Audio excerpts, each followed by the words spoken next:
What are you doing? That's why that woman's daughter is no good. She's slow to learn, slow to move, and clumsy. I can't stand to watch her. It seems that my mother-in-law, Sally, has a grudge against my mother, and she has been targeting me as well, which is truly unpleasant to the point where I want to cut ties with her. However, I've been tolerating it because I get along well with my father-in-law, Joe, and my brother-in-law, Nick. But I've been putting up with it because she gets along well with Joe and Nick. That was until Sally started playing her schemes. My name is Mary, a 32-year-old housewife. Life was full of various hardships until I married my husband, Tom. We met in middle school. I was living in poverty because my parents' company went bankrupt.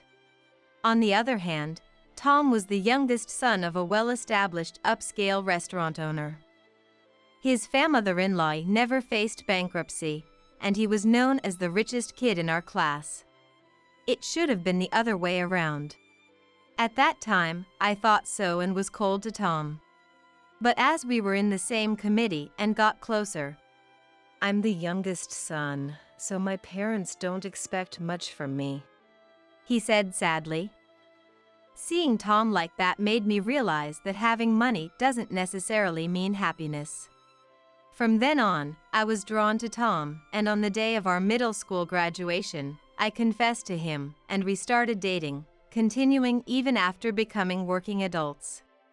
However, one day while on a date with Tom, we unexpectedly bumped into Sally. I had hardly seen Sally, maybe only at entrance and graduation ceremonies, so it was almost like meeting her for the first time. Nice to meet you. I'm Mary, dating Tom.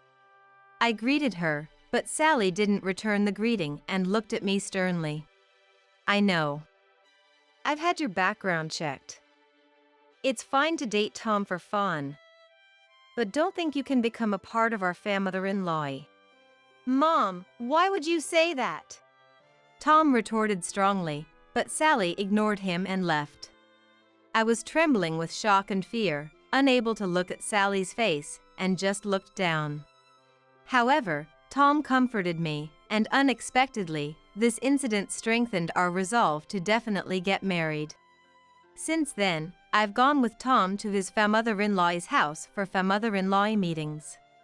But no matter how much we asked, Sally refused to let me enter the property, so we kept visiting until we were allowed.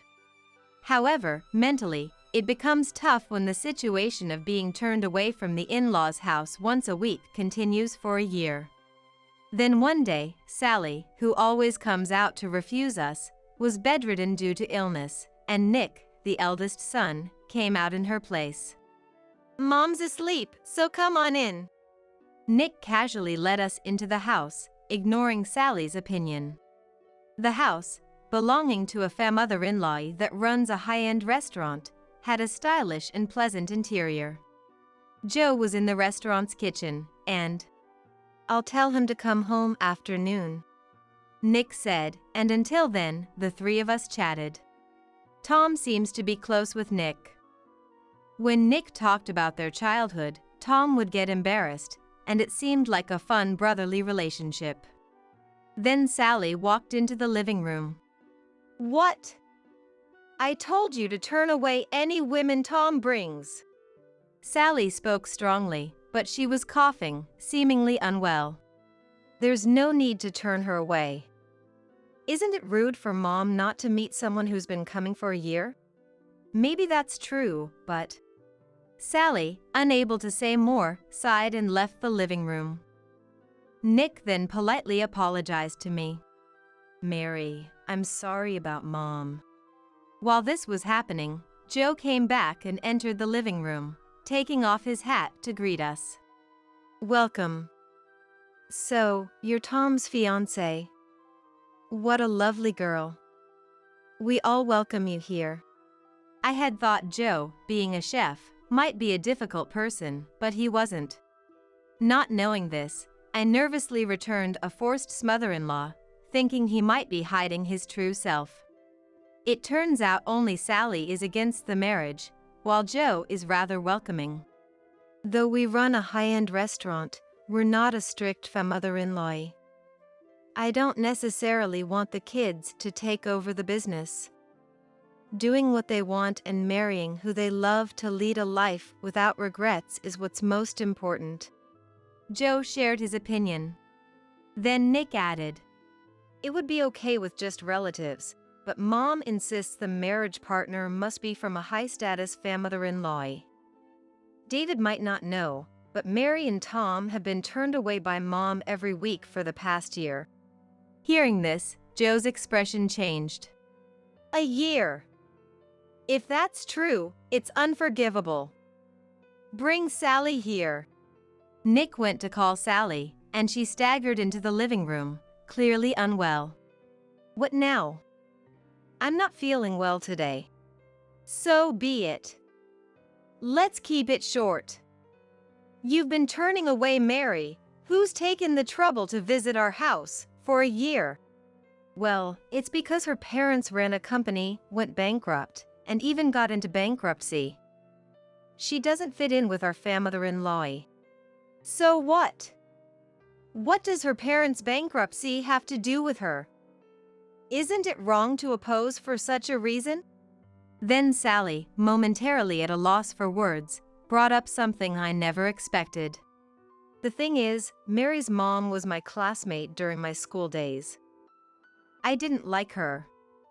That's why I didn't want to become relatives with her and was waiting for the two of you to give up. Everyone present, not just me, was surprised by this revelation. That's no reason to oppose a marriage. Let's proceed with the mother-in-law meeting. Joe said that, and finally, Tom and I took a step towards marriage. The mother-in-law meeting, held at Joe's upscale restaurant, progressed in a cordial atmosphere. My mother seemed to remember Sally. "Oh, Sally, isn't it? Long time no see." She greeted Sally, but Sally, perhaps still not accepting. "Long time no see." It was cold in her response. Later, my mother told me that Sally used to be the top student in their class, while my mother had the worst grades. Sally often looked down on my mother, saying, "Poor you, not even understanding such a question. I'm so glad I wasn't born as you," and would spread bad things about my mother to other classmates. So my mother was a bit worried about my marrying Tom. I believe a woman's happiness lies in marrying the person she loves. I'm a bit worried about Tom's mom, but let Tom protect you. Her strong words made me vow to be happy with Tom. But my married life was constantly disrupted by Sally. Originally, both Tom and I were company employees, but Sally forced me to quit my job, saying it was because I was getting married. Tom argued against Sally, but her insistence was so strong that, well, I didn't really love my job anyway. I gave in. Then Sally started coming over every day, teaching me how to do household chores in detail. If I didn't do as Sally wanted, she would say, "What are you doing?" That's why that woman's daughter is no good. She's slow to learn, slow to move, and clumsy. I can't stand to watch her. And put me down by bringing up my mother. Could you please not talk about my mom? I retorted, but then she would say, "Oh, you're talking back now? I don't want someone like you with Tom. Will you divorce him?" And present me with divorce papers. Only Tom's section was father-in-lawed out, and I cried when I first saw it, believing it was real. Sally would leave in the evening, and when Tom came home, "Are you really wanting a divorce, signing divorce papers just because Sally told you to?" I confronted him, crying, "I don't know anything about divorce papers. I've never written anything like that." Tom insisted strongly, so the next time Sally brought out the divorce papers as a threat, I decided to check them more carefully. The handwriting looked similar in Lavar, but slightly different from his usual writing. "Sally, could I have those divorce papers?" I want to go to the police to verify they're fake. You know, forging official documents is quite a serious crime. After I said that, Sally stopped bringing the divorce papers, but she continued to mock me for being poor and having bankrupt parents, making our mother-in-law and daughter-in-law relationship very strained. Even now, 3 years into our marriage, it seems Sally still doesn't like me. One day, when Sally came to our house, she surprisingly seemed calm, so I immediately became cautious. Then, "Mary, I'm sorry for everything I've done to you," Sally said. "What?" "I've been reflecting on how horribly I've treated you. So, as a gesture of reconciliation, would you like to join a dinner party I'm hosting? It's going to be a women-only gathering at our restaurant, kind of like a ladies' night.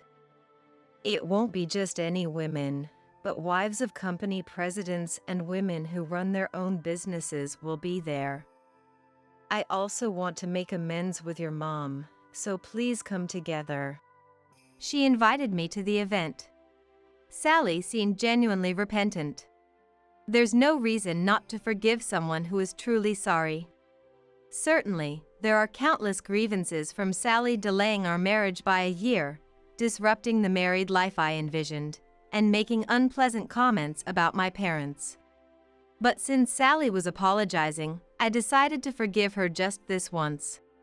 "I'll let my mom know." That day, Sally left promptly without lingering, and I believed she truly had repented.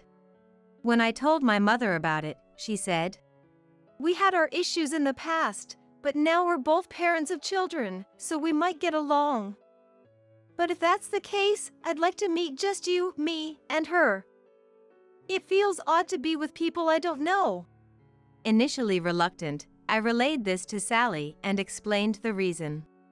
However, Sally seemed unsatisfied and called my mother directly, persuading her until she agreed to go. After the call with Sally, my mother phoned me. Somehow I ended up agreeing to go. "I'll go this time, but this will be the last." I found it a bit odd. Would someone who is repentant and wants to apologize really insist on someone's presence despite their reluctance? If Sally had ulterior motives, it would make sense for her to insist, but I couldn't sister-in-law doubt her.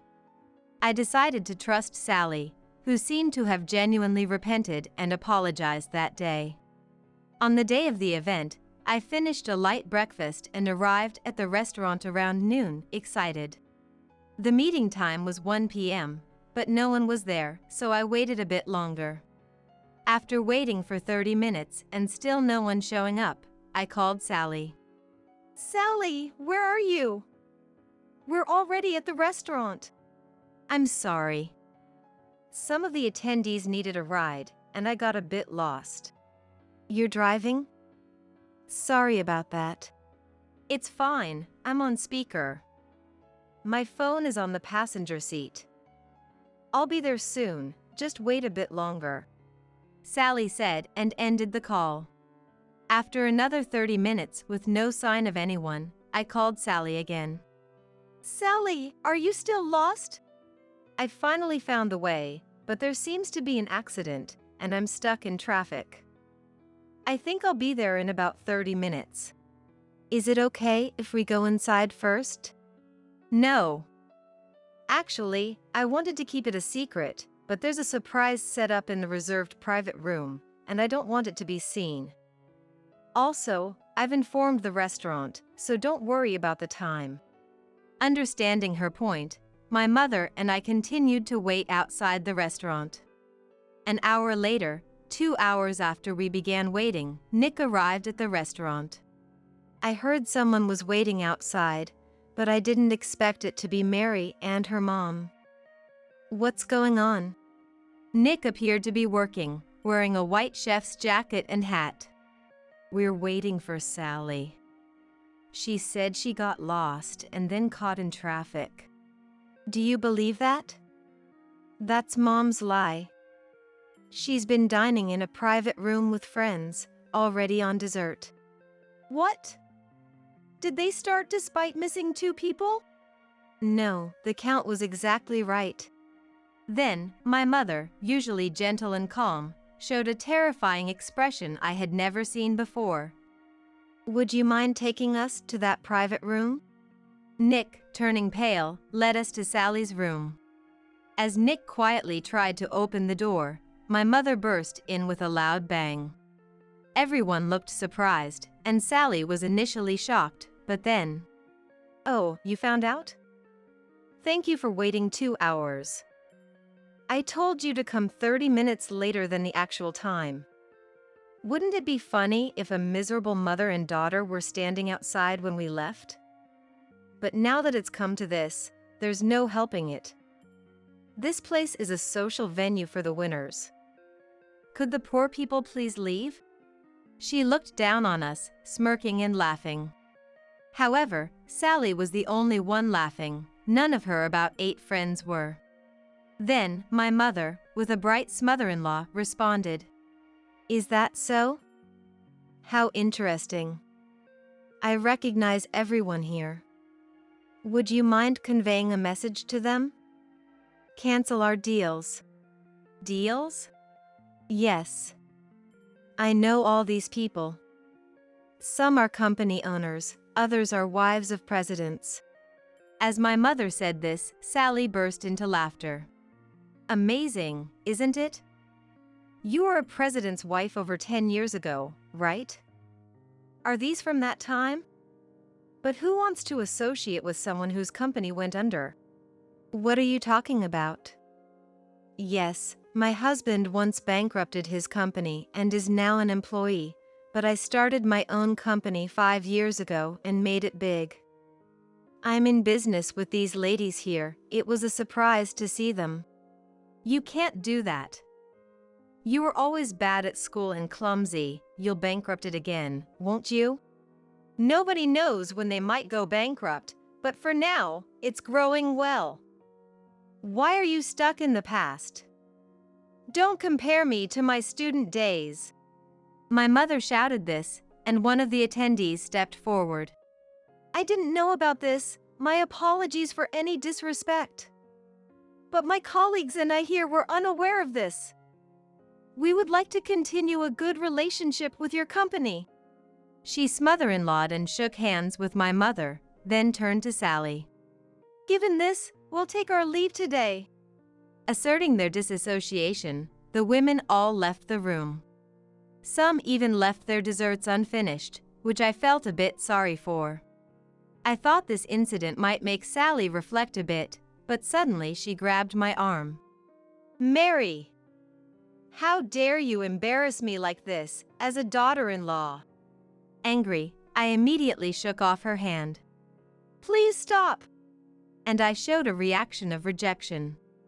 I believed you when you said you were sincerely sorry and had reflected. But this treatment is the worst, don't you think? I can never believe any apology from you again. I won't be fooled by such tricks, nor will I accept any invitations from you ever again. I had never spoken back to Sally this firmly before, so she seemed quite surprised. I didn't mean it like that. I just wanted you to respect me. I wanted to show you what happens when you mock me. I didn't think you'd get so angry. Please forgive me. Sally apologized again, but I was no longer willing to forgive. I wonder what method you'll use to deceive me next time. It's scary to think about. After that, Sally had nothing to say in return. Would you like to have a meal? I'll prepare a private room. Please wait here. Nick kindly offered and asked us to sit and wait. Both my mother and I, being very hungry, accepted his kind offer. Then, my mother and I enjoyed a lavish course meal, having a wonderful time. Later, the incident was relayed to Joe and Tom by Nick, and Sally seemed to have been severely reprimanded by everyone. Especially Tom, who declared to Sally, I can't stand it anymore. I can't think of someone who hurts my beloved and her mom as my mother. Don't ever associate with me again. I was deeply grateful to Tom for standing up for us. Even Tom's brother, who lives far away, despised Sally for this incident, indicating just how much her actions were against human decency. Joe was particularly appalled and ended up handing Sally divorce papers and kicking her out of the house. Although Sally won't face financial difficulties even if divorced, due to property division, she's now living a lonely life, despised by her sons and abandoned by her relatives. Right after Sally stopped bothering me, I discovered I was pregnant. It seems the stress from Sally had been affecting me. This made me think that Sally had dug her own grave, and in a way, I was thankful for that. Tom was overjoyed about the pregnancy and said, "I'm sorry for all the stress you've endured. From now on, I'll do my best to protect our child and our whole mother-in-law." His words father-in-lawed me with happiness. I too resolved to protect and cherish the happiness of our precious famather-in-law.at that time. I thought so and was cold to Tom. Being called by my name just gets my heart racing. It's incredibly thrilling. In the dead of night, I stumbled upon Tanner and Rebecca, frolicking in the back seat of a car in the garage. Shocked by the unbelievable scene before me, I locked the two of them in the garage and headed back to my parents' house. I want to show those two, who've been making a fool of me, what real hell feels like. Back at my parents' house, I explained the situation to my parents and another person, asking for their cooperation in my revenge. Everyone agreed, and I resolved to make Tanner and Rebecca experience true hell. My name is Natasha. I'm a newlywed. I met my husband, Tanner, back in our student days. We were classmates in high school, worked together on committees, and had a few interactions. But that was the extent of our relationship. I never imagined that someone like him would approach me now, as adults. "Natasha, I really do love you," he said. Our relationship began right after graduating high school. During our final cultural festival as seniors, Tanner started to get involved with me, and we began to interact as friends. Despite barely knowing each other, he started pursuing me relentlessly right after graduation. I couldn't understand why a guy who was so popular among girls during our school days would be interested in someone like me. Even when I asked him why, he would simply say he was smitten, never providing a concrete reason. Suspicious of his motives, I spent 6 months investigating, but couldn't find any convincing reasons, and eventually, overwhelmed by his persistence, I accepted his proposal. If I just wanted to date and ditch someone, I wouldn't put in all this effort. "Can't you trust me already?" "I truly love you, Natasha," he said. Hearing those words, I began to consider trusting him. But as a novice in love, it took a lot of courage for me to date someone as popular as him. That's when I turned to my older sister, Rebecca, for advice.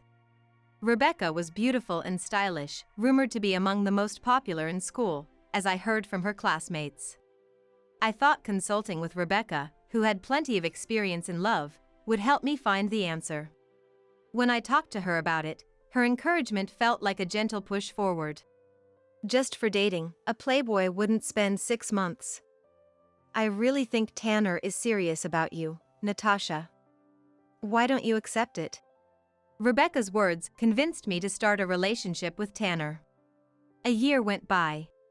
In the beginning, Tanner was incredibly kind. He treated me like a princess.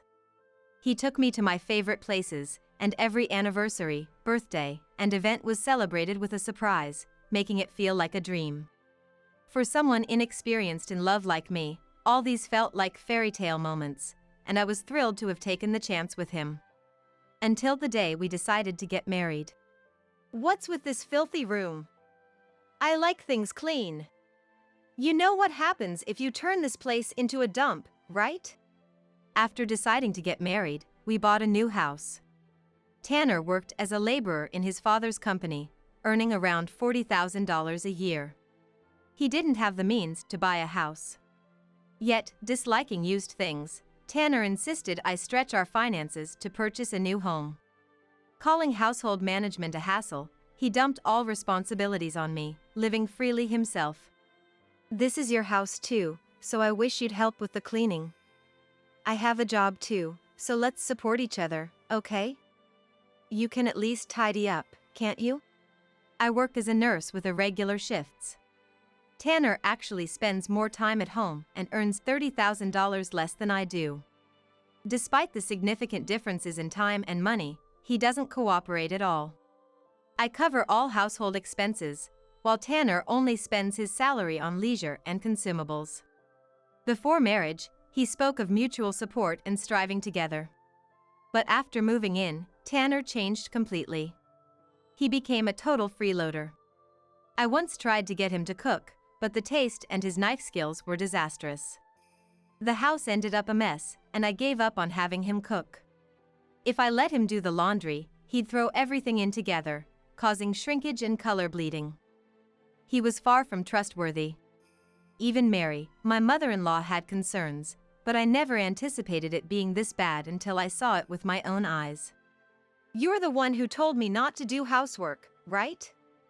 Now you're making it sound like it's my fault when you start getting called out? Initially, I patiently taught him household chores, but Tanner was short-tempered and prone to violence. Just mentioning household tasks triggered such reactions, and out of fear, I once said I'd handle everything myself to avoid his outbursts. But I'm only human.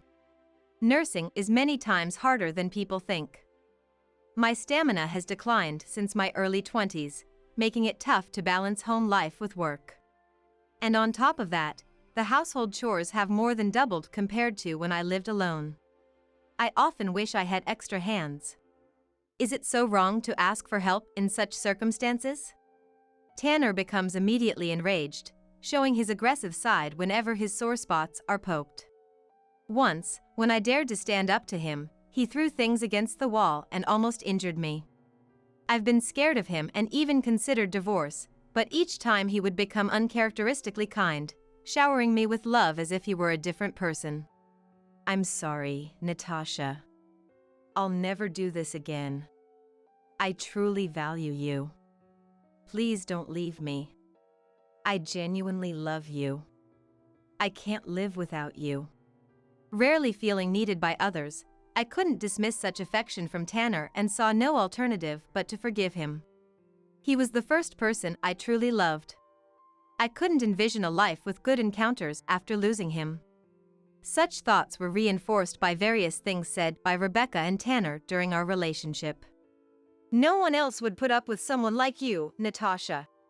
If you leave Tanner, you might spend your life alone. At that time, I was completely dominated by the thought that no one but Tanner could love someone like me, a belief instilled by his manipulative words. Even when I thought about leaving, memories of our relationship and Tanner's need for me held me back. It's like the saying, the one who falls in love loses. I was completely ensnared by Tanner's manipulative tactics.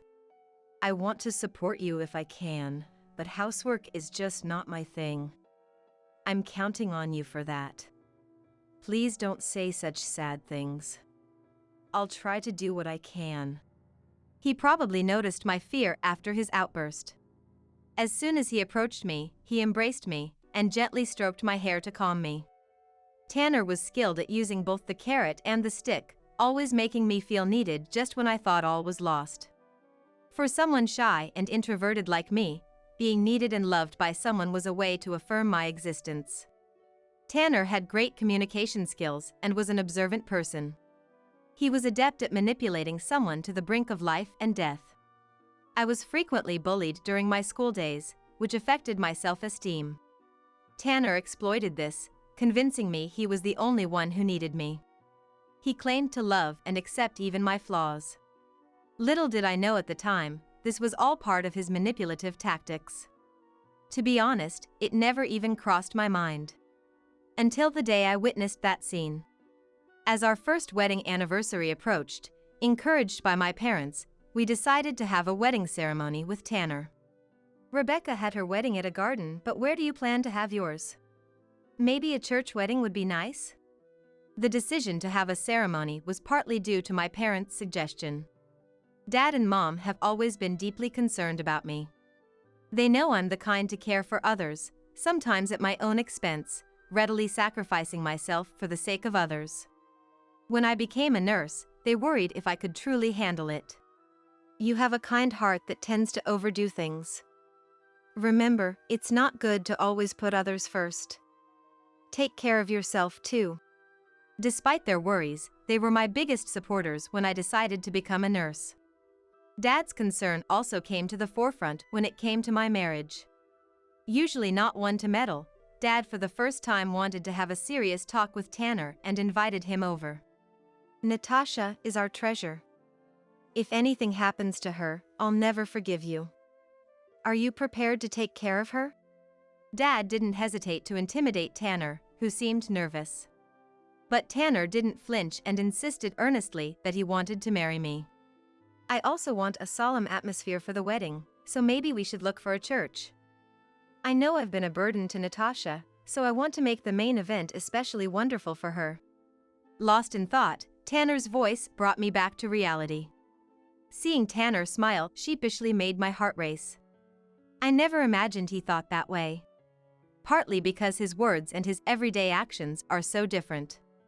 I wish he would be more kind on regular days and not just on special occasions.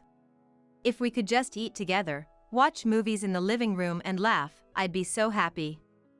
Why does Tanner have to say such awful things? Does he really love me? Does he really need me? Having little experience with relationships, I kept wondering if something was wrong with me.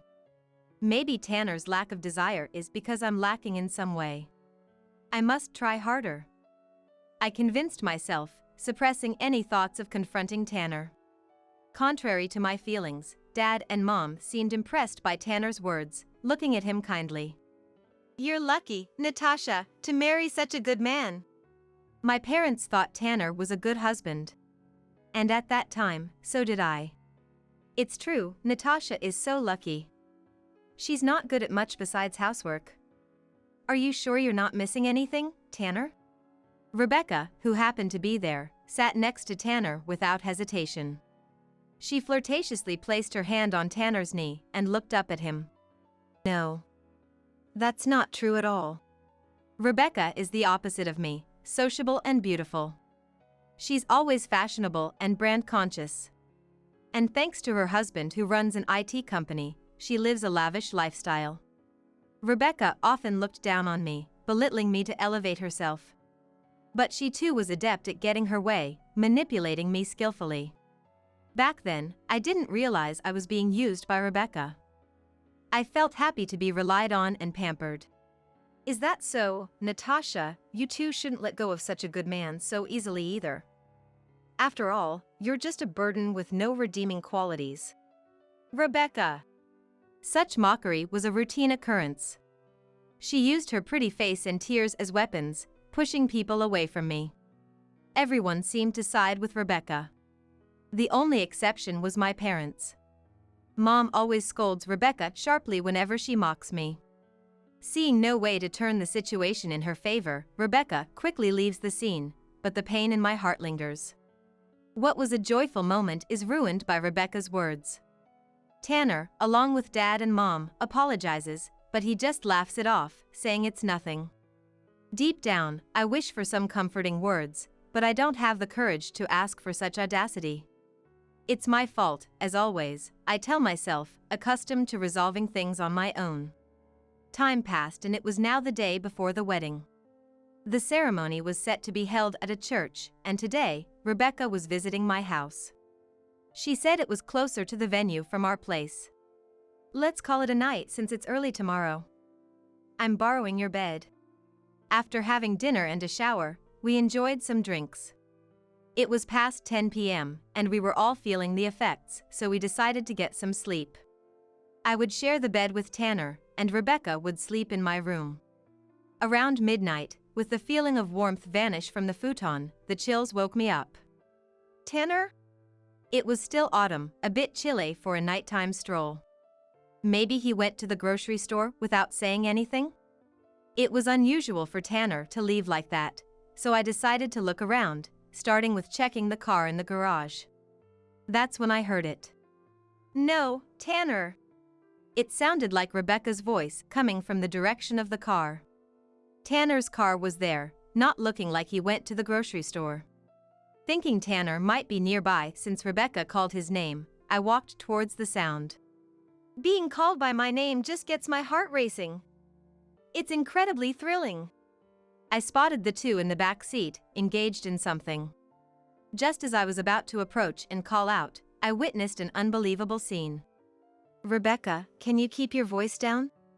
It's impossible, Tanner, be gentler with me. The two of them were naked, embracing, caught in the midst of intimacy. Shocked and wordless, I collapsed on the spot. They didn't notice me, completely absorbed in each other. Maybe it was too hot with the windows up, or they needed some fresh air, but the car windows were open. Because of that, Rebecca's sugary voice and Tanner's animal-like breaths were audible. The disturbing sounds filled me with discomfort and nausea, and I crouched down, trying to hold back vomit. What's happening? What are Rebecca and Tanner doing? Is this a dream? Am I having a nightmare? Unable to believe the scene before me, I kept trying to escape reality. Oblivious to my presence, the two continued their act, engrossed in each other. Tanner's desire for Rebecca, something I've never experienced, painfully tore at my heart. And then, from the two of them, I heard words even more horrifying. It's like a dream, to be connected with you like this. You really love me, don't you? You did tell me before that you've admired me since our school days. Rebecca's words, revealing a shocking truth, left me stunned and confused. Were Tanner and Rebecca acquainted since their school days? But how could Tanner have known Rebecca? When I saw you at the cultural festival, you were just too dazzling. I used Natasha to get close to you. When I heard you were married, I couldn't hide my shock. Tanner's words brought back a memory. On the day of the high school festival, Rebecca, who was hunting for boys, visited my class's booth. There, as I played the role of a waitress in a cafe, being teased and mocked by Rebecca, Tanner had fallen for her at first sight. Learning that Tanner had targeted me for use since those days brought tears welling up in my eyes. But now, I'm connected with you like this. When you approached me, it felt like a dream. And to suggest something so wicked, you really are someone not to be underestimated. Hearing this, my astonishment was apparent. Their relationship started with Rebecca seducing Tanner, who knew he had feelings for her. To be with the married Rebecca, Tanner had to marry me, become part of the family, and not arouse suspicion. Rebecca's husband, Scott, often traveled for work and was rarely at home. Becoming relatives with Rebecca, who was nearly free, meant their relationship would raise fewer suspicions. They reflected on the past, discussing their actions. Hearing this unbelievable truth, I quietly moved away from the scene. Unable to contain my tears, I ran to the entrance, weeping, and collapsed once I closed the door. I can't believe that they had been using me all along. And how they thought of me in such a way. It was unforgivable, absolutely unforgivable. Love turned into rage and hatred, and I, holding the keys, headed to the garage where the two of them were. The garage was secured with a shutter, and the entrance was the only way in or out. By the time I returned, both were exhausted, quietly sleeping in the back seat. Perhaps they never thought I would find out. With a sigh at their foolish actions, I slowly closed the shutter and locked it. Then, I headed to my parents' house, not far from here, and poured my heart out to Dad and Mom. What's wrong, Natasha? At this hour? And your clothes? Arriving in my pajamas, Dad was taken aback with his eyes wide. Mom, concerned, immediately let me into the house. Both were somehow awake, which made me wonder. It was unusual for them, with their regular lives, to be up at this time. Had something happened?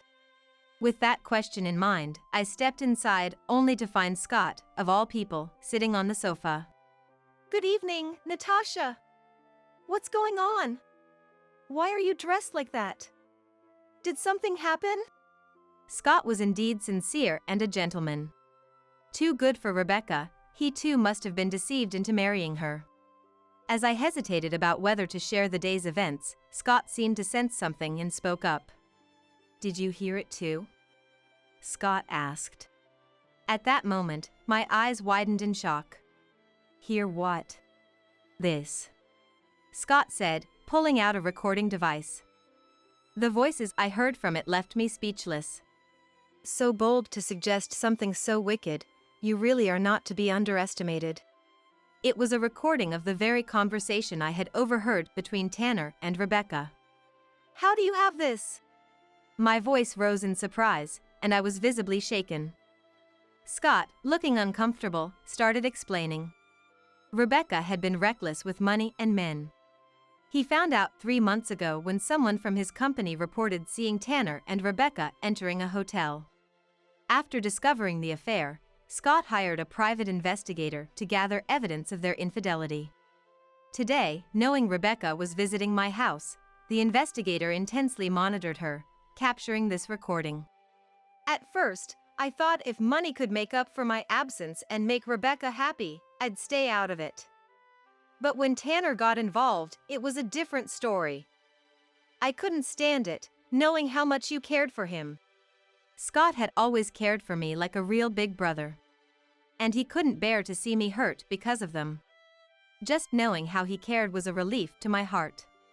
I was collecting evidence against Rebecca to confront her for a divorce. I got the decisive evidence today and came to discuss it with your parents. Turning to Dad and Mom, I saw them looking distressed. Dad was even apologizing profoundly to Scott. I'm sorry. For Rebecca to do such a thing. We're deeply ashamed as parents. We know an apology won't make up for it. Please, do whatever you feel is necessary to find peace. Watching Mom cry and apologize, my heart ached. Please, lift your heads. It's not your fault. Those who used Natasha and committed these acts are the ones to blame. Though Scott must be hurting too, he remained composed and comforted my parents. After calming them down, he turned to me. Natasha, what are your wishes? I'm fine as long as I can sever ties with Rebecca. But you must want more than that. Yes. My wife seduced your husband. I bear some responsibility. I want to support you fully, so you can find closure. Empowered by his resolute gaze, I declared my desire for revenge. I want to show those two who belittled me what true hell feels like. Overwhelmed with anger and frustration, I let my tears flow freely. Looking up at Scott, I voiced my true feelings for the first time. I want them to taste despair. Leave the financial aspect to me. I'll do everything I can. What do you want to do with those two? Hearing Scott's words, I candidly voiced a plan that had come to mind. I have to say I was surprised at how quickly such a daunting idea had occurred to me. Scott, Dad, and Mom all agreed to cooperate upon hearing it. And so, our family's revenge plan commenced. Natasha! What were you thinking? How dare you lock us up like that? 2 days later, Tanner and Rebecca, finally escaping from the shutter, showed up at my parents' house. They were still in the same clothes from 3 days ago, likely not having showered. Their clothes were wrinkled and faintly sour-smelling. Rebecca's makeup was ruined, her face and attire a mess. Who do you think is responsible for being locked up like that? I calmly responded at the entrance. But my response seemed to infuriate them even more. Shut up! You think you can talk down to me like that, huh? How could you lock us up and leave us for 2 days? If it weren't for the service guy, who knows what could have happened to us? When we went back home, we found strangers and they showed us some contract and told it wasn't our house anymore. What's going on? Explain yourself. The truth was, with Scott's help, that garage was set to be demolished. Since the house also belonged to me, while they were locked up, I moved all the essentials to our family home. The house is now being rented out to an acquaintance. It was designed considering eventual cohabitation with our parents, so it found a tenant quickly due to its excellent accessibility. Tanner's belongings were haphazardly packed into bags and sent to his parents' house. With the people Scott brought in, the work was done swiftly and efficiently. The noise and the stink, give me a break. Just hearing those screams in the morning is enough to stress me out. I grimaced in disgust at their state. Tanner, unable to tolerate my expression, lunged at me. But Scott appeared and grabbed his arm, protecting me. Scott! You two really are despicable. A man who dares to raise his hand against a woman. What kind of character do you have? Aren't you ashamed? Why is Scott here, and even Mom and Dad? It's our family home, so naturally, Dad and Mom would be there. But what truly shocked Rebecca wasn't that. Everyone who used to dote on her now stood behind me, protecting me. She couldn't understand why no one was trying to help her. Don't you realize the situation you're in? What did you say? As Tanner shook off the restraining hand and scowled. Scott played the recording from the other day. What? We were being bugged. But how, where? They didn't have any wearable devices or mobile phones on them, so it seemed impossible that they were bugged. While they were confused, Scott smirked mischievously. I've been aware of your affairs for a while now. That's why I hired an investigator to gather decisive evidence of your infidelity. Upon hearing Scott's words, Rebecca's face turned pale.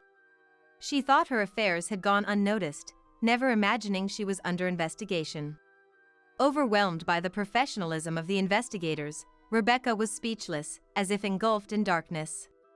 Never thought you'd provide such conclusive evidence. I was so surprised, I laughed, Scott said. That's a crime. Yeah. If we report this to the police. Do you two have any evidence of that? Scott countered. Their attempts to intimidate Scott were futile. His firm stance, showing no fear and words sounding like he was about to hunt them down, caused Tanner and Rebecca to falter. If you two, who are financially inferior to me, want to hire a lawyer and go to court, I'm more than ready. If I say I just happened to encounter you and recorded it, it doesn't prove I hired an investigator. If you want to challenge me, gather evidence that could defeat me first. Indeed, a savvy businessperson. His quick thinking is extraordinary. The two, unable to respond, switched their target to me. What about you locking us up? That's a serious crime. Do you have proof? What? Stunned by the question, Tanner was at a loss for words. Now it was my turn to corner them. There's no evidence that I locked you up, but there's proof of your affair on the garage's security cameras. I bet they captured some unsightly footage of you two getting into the car and doing indecent things. Hearing this, the color drained from their faces, and they began to back away in fear. I believed your words for years, thinking you truly cared for me. But it was all an act, just to connect with Rebecca and cheat on me. No, it's not like that. Natasha, please forgive me. I really love and no one else. Me too. What happened with Tanner was just a momentary lapse, nothing serious. I swear it's true. Please believe me, forgive me, Scott. Realizing their disadvantage, the two abruptly changed their tone and started apologizing. They were clinging to our feet, weeping and pleading for forgiveness in their disgraceful state. Let go. What? I said let go. I yelled at Tanner, and Scott shook Rebecca off. Why would anyone forgive you too? No matter what happens, I will never forgive you. No matter how much you apologize or beg, I will never forgive you. Rot in hell with your regrets. With an anger never shown before, the two were thoroughly intimidated and fled the house. Dad and Mom, who had been watching worriedly, came to comfort me, and Scott gently stroked my hair, saying I did well. At that moment, overwhelmed with relief, I broke down in tears. The harrowing days I endured felt like hell itself. Clinging to memories, I tried to endure, but I was reaching my limit. Before breaking down, I managed to end that life, and the feeling of liberation made my emotions erupt. Thus, I successfully executed my revenge on Rebecca and Tanner. They fled to Tanner's parents' house, but as I had already explained the situation, they were denied entry and turned away. Moreover, due to their misconduct, John, my father-in-law, refused to employ him any longer. Tanner was already problematic at the company, so it didn't take long for him to be disowned, as I learned later. Rebecca and Scott soon divorced. Despite Rebecca's pleas until the end, she lacked the financial means to contest the divorce settlement and had no choice but to accept Scott's terms. Naturally, Tanner and Rebecca were charged a significant sum for compensation, considering the cancellation of the wedding and all the preparations that were ruined. Thanks to Scott hiring an excellent lawyer, we managed to make the two sign an agreement ensuring they'd pay up, and now they are both working desperately to fulfill it. I explained the situation to everyone who was supposed to attend the wedding. They were all disillusioned but supportive, offering understanding and assistance. I also made sure to explain the situation to the neighbors when the two were locked in the shutter for 2 days. I didn't want any commotion or the police getting involved, which would jeopardize the plan. Being well liked by the neighbors and Rebecca being known as the unpleasant sister who always looked down on me, everyone sided with me. As a result, Tanner and Rebecca are now viewed coldly by everyone. Once living a lavish life, they now lead a life of poverty, struggling daily, considerably thinner, as I've heard from friends. 4 years have passed since the incident. I'm devoted to my work, and Scott is also busy with his own. Dad and Mom are living fulfilling days, supporting my life and career. They even encourage me to find happiness when I meet the right person, motivating me to look forward. Hoping to make them proud, I'm also investing in self-improvement. Being broke and useless is grounds for divorce. So said Matthew as he left the divorce papers on the table and walked out. I was left staring at those papers, dumbfounded, on my hospital bed. I had my suspicions for a while. But, to think he was actually cheating. And he's leaving me because I'm useless and can't earn money while hospitalized and because Allison's pregnant? Mom? Startled, I looked up to find my precious son Harlan and my dad standing there. My dad looked at what I was holding and frowned. What are you going to do? There's only one thing to do. With some persuasion, I managed an early discharge and headed to the bank where Matthew works. My dad, who drove me there, cheered me on. You can do it. Then he dropped me off in front of the bank and drove away. As I entered the bank, Matthew, noticing me, frowned. Coincidentally, there were no other customers in front of Matthew. I approached him directly. I'm closing all the company accounts. What? Let's show him whose daughter he's angered. While Matthew turned pale, I couldn't help but smirk. I am Sabrina. A 32-year-old corporate executive and mother of 1. I have a 7-year-old son named Harlan and my husband's name is Matthew. Matthew and I met at a party thrown by mutual friends during our college days. Back then, we had no interest in each other and merely exchanged contact information. Hey, weren't you at that party? Sabrina, right? Oh, Matthew? The following year, by coincidence, I used the bank where he worked and we reconnected. That led to us keeping in touch regularly and eventually started dating. After I got pregnant with Harlan, we got married.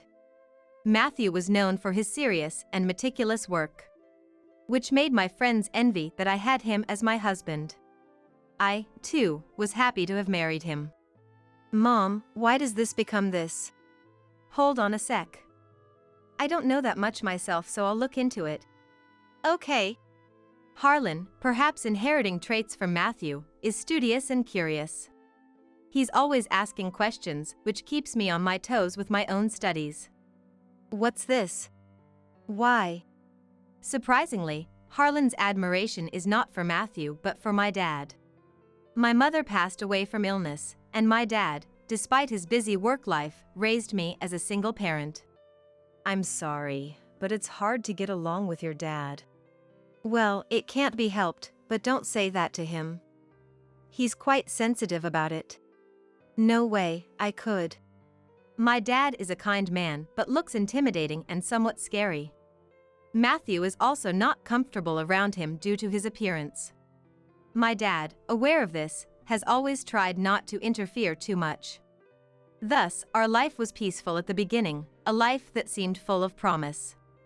But that changed drastically after we got married. Hey! Where did you put my mobile phone? Don't say it like I'm responsible for it. Isn't it still on the charger? Right after waking up, Matthew would ask grumpily. Indeed, his mobile phone was where he left it charging the night before. No apologies or thanks from him, just a click of his tongue, which irritated me. Matthew changed after we got married. And whenever he had the chance, he would say this. I'm an elite banker. Thanks to me, you're living a comfortable life. Yet Matthew doesn't contribute financially at home. He spends his entire salary on himself, yet acts as if he's supporting the household. In reality, I'm the one supporting our family. I pay for all the utilities and groceries. Hey! What's with these new clothes?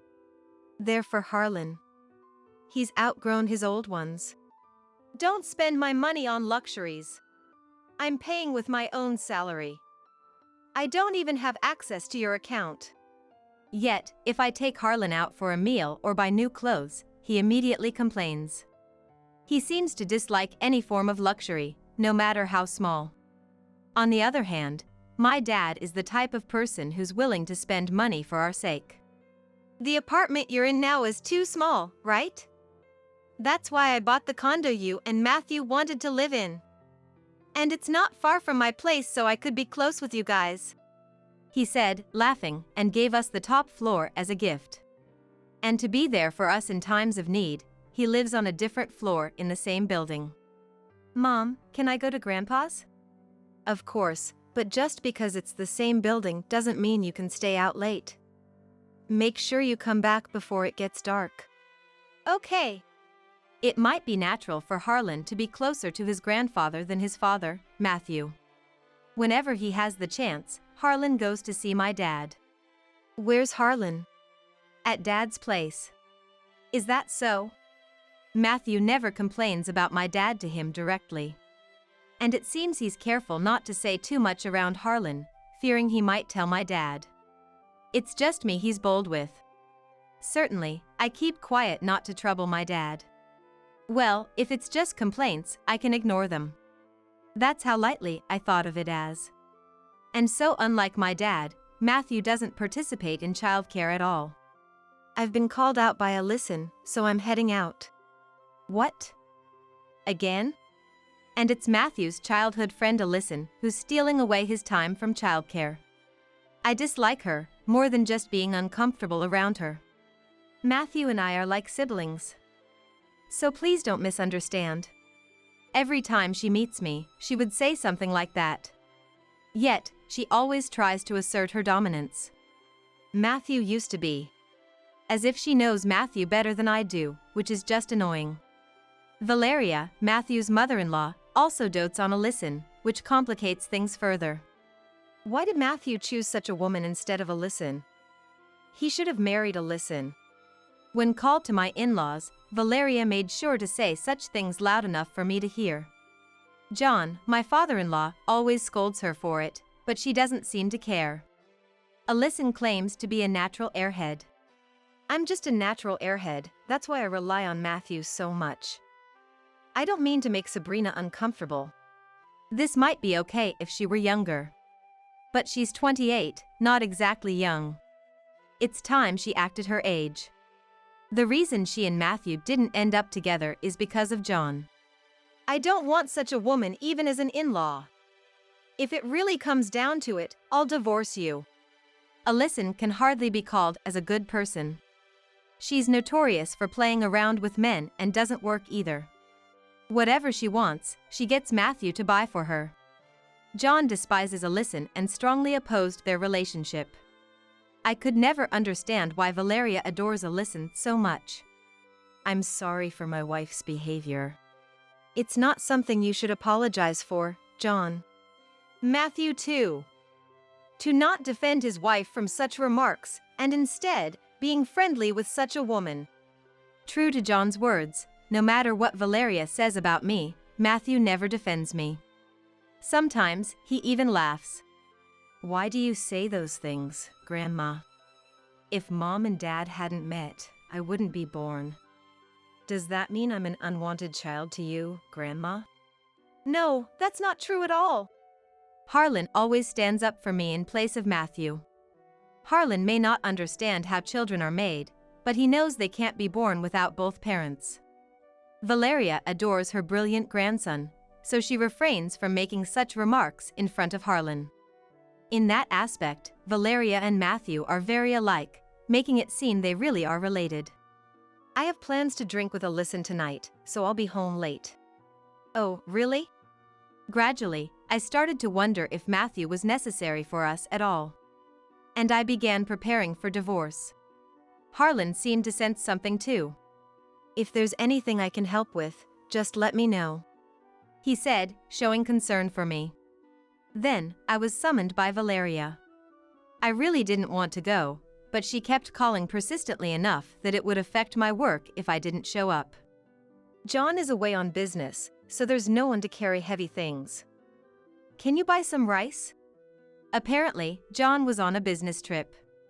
I wanted to tell her to just order it online, but saying that would clearly lead to an argument.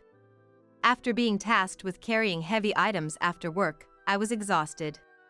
As I was heading back to the condo in a daze, my body was thrown by a car. It seems a car that ran a red light hit me. The driver who hit you fled the scene, and we're currently investigating, I was informed while lying in a hospital bed. For now, I left Harlan in my father's care and decided to stay in the hospital for a while. I broke my arm, so I couldn't work properly in this state. When I was being worried about such things, my dad scolded me. First, worry about your own health. Harlan, my father, and John, who came back in a hurry after hearing about the accident, visited me frequently, but Matthew and Valeria did not visit me at all. Well, that was within my expectations.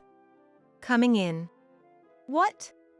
So, I was surprised when Matthew showed up in my hospital room. Sign this. Matthew presented me with divorce papers. Already signed by him, with Valeria's name as a witness. With that arm, you won't be able to work. Now that you can't make money, you're useless to me. What is that supposed to mean? And besides, Alyssa is pregnant with my child. My thoughts froze at those words. Alyssa is pregnant with Matthew's child. I'm going to marry Alyssa. So just sign this quickly. Saying that, Matthew turned his back on me. As if I was of no further use to him. Being broke and useless is grounds for divorce, Matthew said as he left the divorce papers on the table and walked out. I was left staring at those papers, dumbfounded, on my hospital bed. I had my suspicions for a while. But, to think he was actually cheating. And he's leaving me because I'm useless and can't earn money while hospitalized and because Alyssa's pregnant? Mom? Startled, I looked up to find my precious son Harlan and my dad standing there. My dad looked at what I was holding and frowned. What are you going to do? There's only one thing to do, I answered while looking straight at my dad. My dad nodded in agreement. Well then, let's fight back. With some persuasion, I managed an early discharge and headed to the bank where Matthew works. My dad, who drove me there, cheered me on. You can do it. Then he dropped me off in front of the bank and drove away. As I entered the bank, Matthew, noticing me, frowned. Coincidentally, there were no other customers in front of Matthew. I approached him directly. I'm closing all the company accounts. What? Matthew's expression clearly said, what are you talking about? Without taking a number, I stood directly at the counter, noticing a few annoyed glances from others. Oh, excuse me. Maybe you didn't understand without the company name. What are you? I'm Sabrina Gibney. I recently took over my father and became the CEO. The company is Gibney Corporation. What the? Gibney Corporation is an IT company my father founded, now employing 1,900 staffs. And is quite well known in this area and within the industry due to its rapid growth in one generation. That's why Matthew was so surprised. That's a lie, right? You're just trying to get back at me. If you think so, why don't you check? Matthew started checking something immediately at my words. While he was busy, I looked around. Having mentioned the company name, the surrounding people were now paying attention to us. Oh my God, what? No way. It seemed he had confirmed it. Matthew looked up at me hesitantly. You're really from that Jibney Corporation? Let's show him whose daughter he has angered. Contrary to Matthew's pale face, I smirked unpleasantly. That's right, so please proceed with the cancellation quickly. Wait, if you cancel all at once like this. By the way, my father is quite angry about this matter as well. Quickly pack your things and leave the apartment. What? Why should I be the one to leave? It seems Matthew had forgotten that the apartment was purchased by my father, and the ownership was in my father's name. Otherwise, he wouldn't have brought Alyssa in while I was hospitalized and still be living there. Forgot? That apartment was bought by my father, the former president. You haven't contributed any money, let alone for living expenses. You've been spending everything on your childhood friend and mistress, Alyssa. In fact, you've been living on my salary. Who do you think has been supporting your lifestyle? Well, about that. And now, because she's pregnant, you expect me to hand over the apartment to you and your mistress? How much more do you intend to insult me? I made sure to speak loudly enough for those around to hear. And of course, Matthew was flustered. After all, he's known for being serious. That he, of all people, wouldn't contribute financially at home and was cheating with a childhood friend. The looks we received from those around us turned cold. Is that true? What? The one who approached me was Ogden, the branch manager of this bank. He had been here for a while, listening to our conversation. I believe we need to have a detailed discussion. I am very sorry for the inconvenience caused by our bank employee. And with that, Ogden offered a deep apology. Following this, I was taken to the back to discuss further with Matthew, Ogden, and myself. There, I explained the situation to Ogden in detail. I am terribly sorry for the trouble our employee has caused.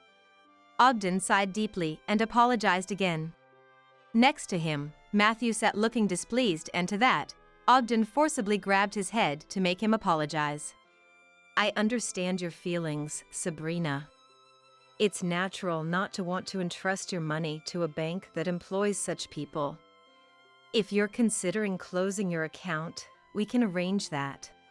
I am no longer his wife. If you accept one condition, I might reconsider closing the account. The two of them looked up hopefully at my words. It was a good deal for Ogden, but the worst possible condition for Matthew. If you fire Matthew here, I would like to continue my contract with this bank.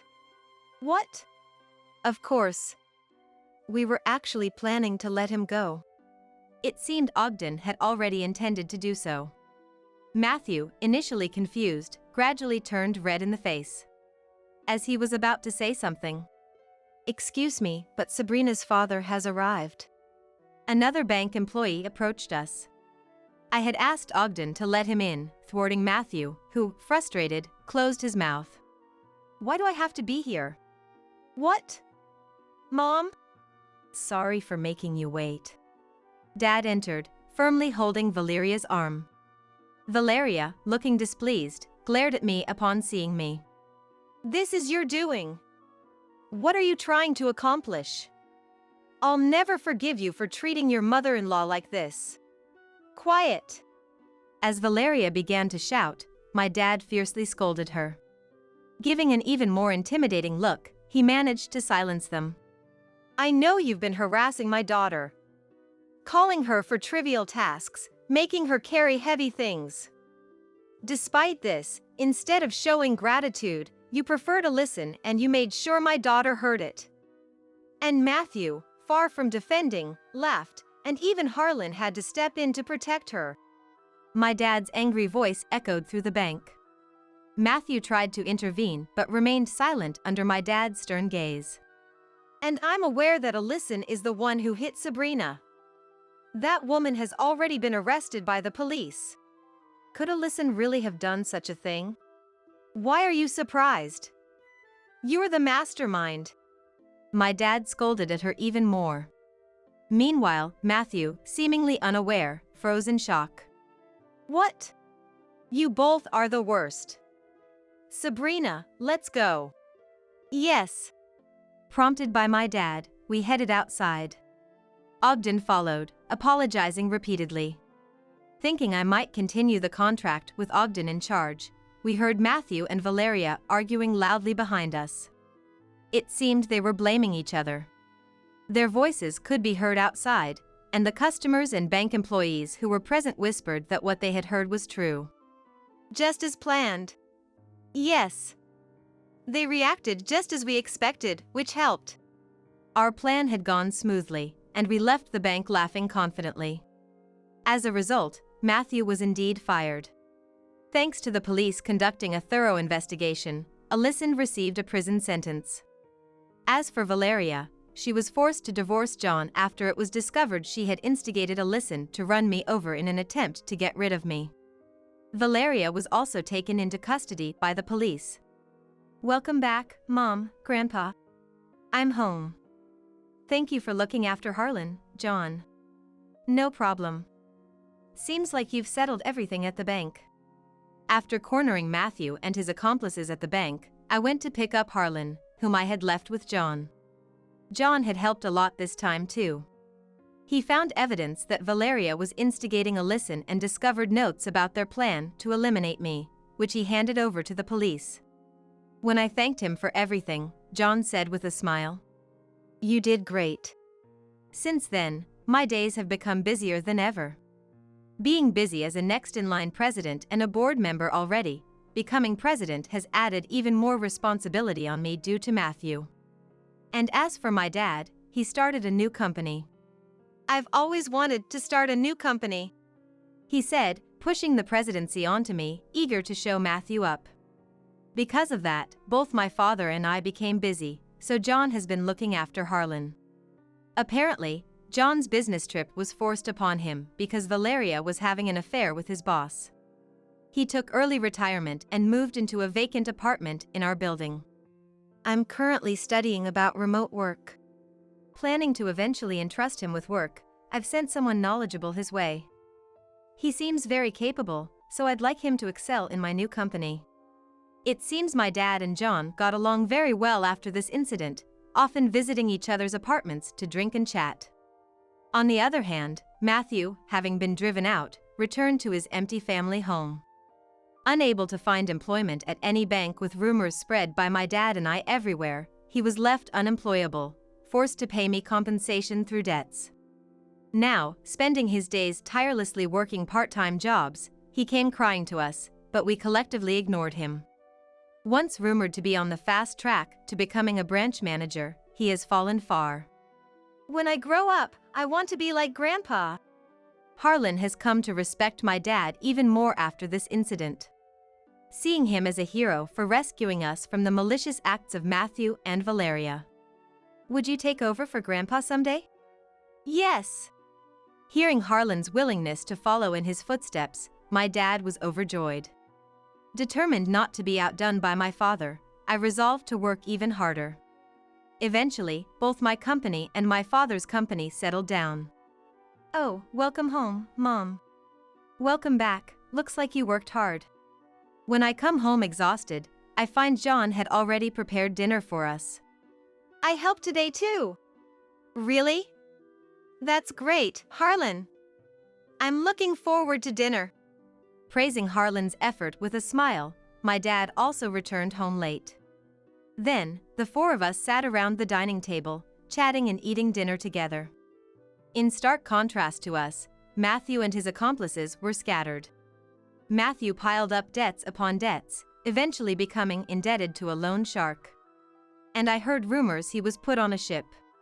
Matthew's family home was sold to pay off his debts, and Valeria, now without a place to go, was spotted living under a bridge by an acquaintance. By the way, I received an apology letter from Alyson's parents. They're good people, I hope you'll read it. If you say so, John. According to the letter from Alyson's parents, she gave birth in prison. They took the child in, and after Alyson's release, they moved away to ensure she wouldn't rely on them. The letter contained deep apologies to me. Alyson's parents seem like very good people. I sincerely hope the child grows up to resemble their grandparents rather than their parents. Nonetheless, Alyson too has lost a place to return to. I hope she reflects on her sins in her solitude. Time passed by and it had been 10 years since the divorce. We've grown without being troubled by Matthew. Did I even have a dad? Apparently, he vaguely remembers Matthew's existence but considers irrelevant to his life. And I too have completely forgotten about his existence. I've decided to take over Grandpa's company after all. If that's what you've decided, I won't object. Harlan chose to inherit my dad's company, which was originally a company making toys. Starting as an ordinary employee, Harlan is valued for his constant flow of ideas. Maybe it's time to leave the company in Harlan's hands. My dad would say so in a laugh. Once he hands over the company to Harlan, he plans to live a quiet life in the countryside. I'm also finding a successor and teaching them my job earnestly.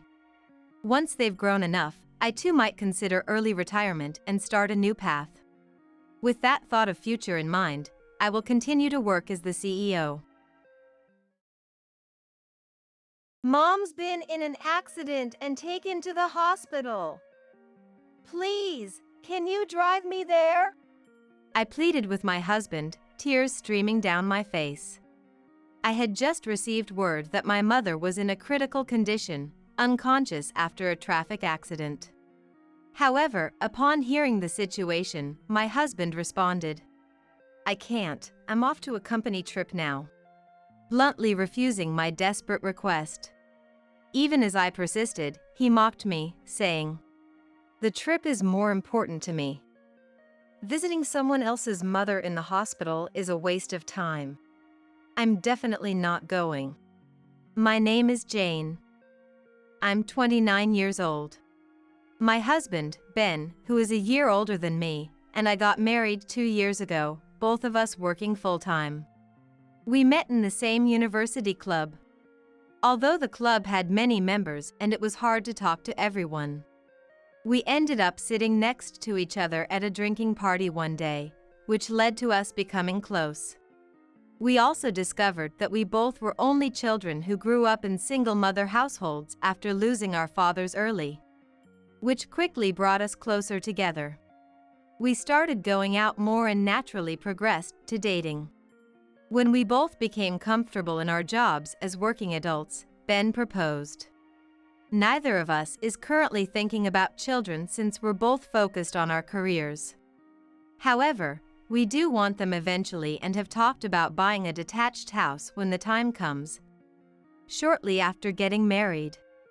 Currently, we're renting an apartment and live close to both of our parents' homes. Since both our fathers have passed away, our mothers, Sarah and my mother-in-law Mary, live alone but have become very good friends. Their similar experiences of not remarrying and raising a child on their own seem to click. And since our family meeting, they've developed a friendship like no other, often meeting for tea or traveling together. I never expected them to get along so well, but seeing my mother happy with Mary makes me glad they met. Mary is also very fond of me, and we have a good relationship.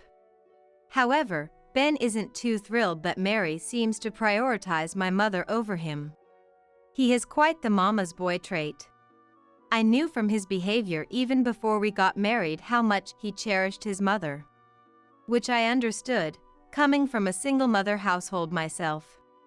But shortly after we started living together post-marriage, I discovered his true nature.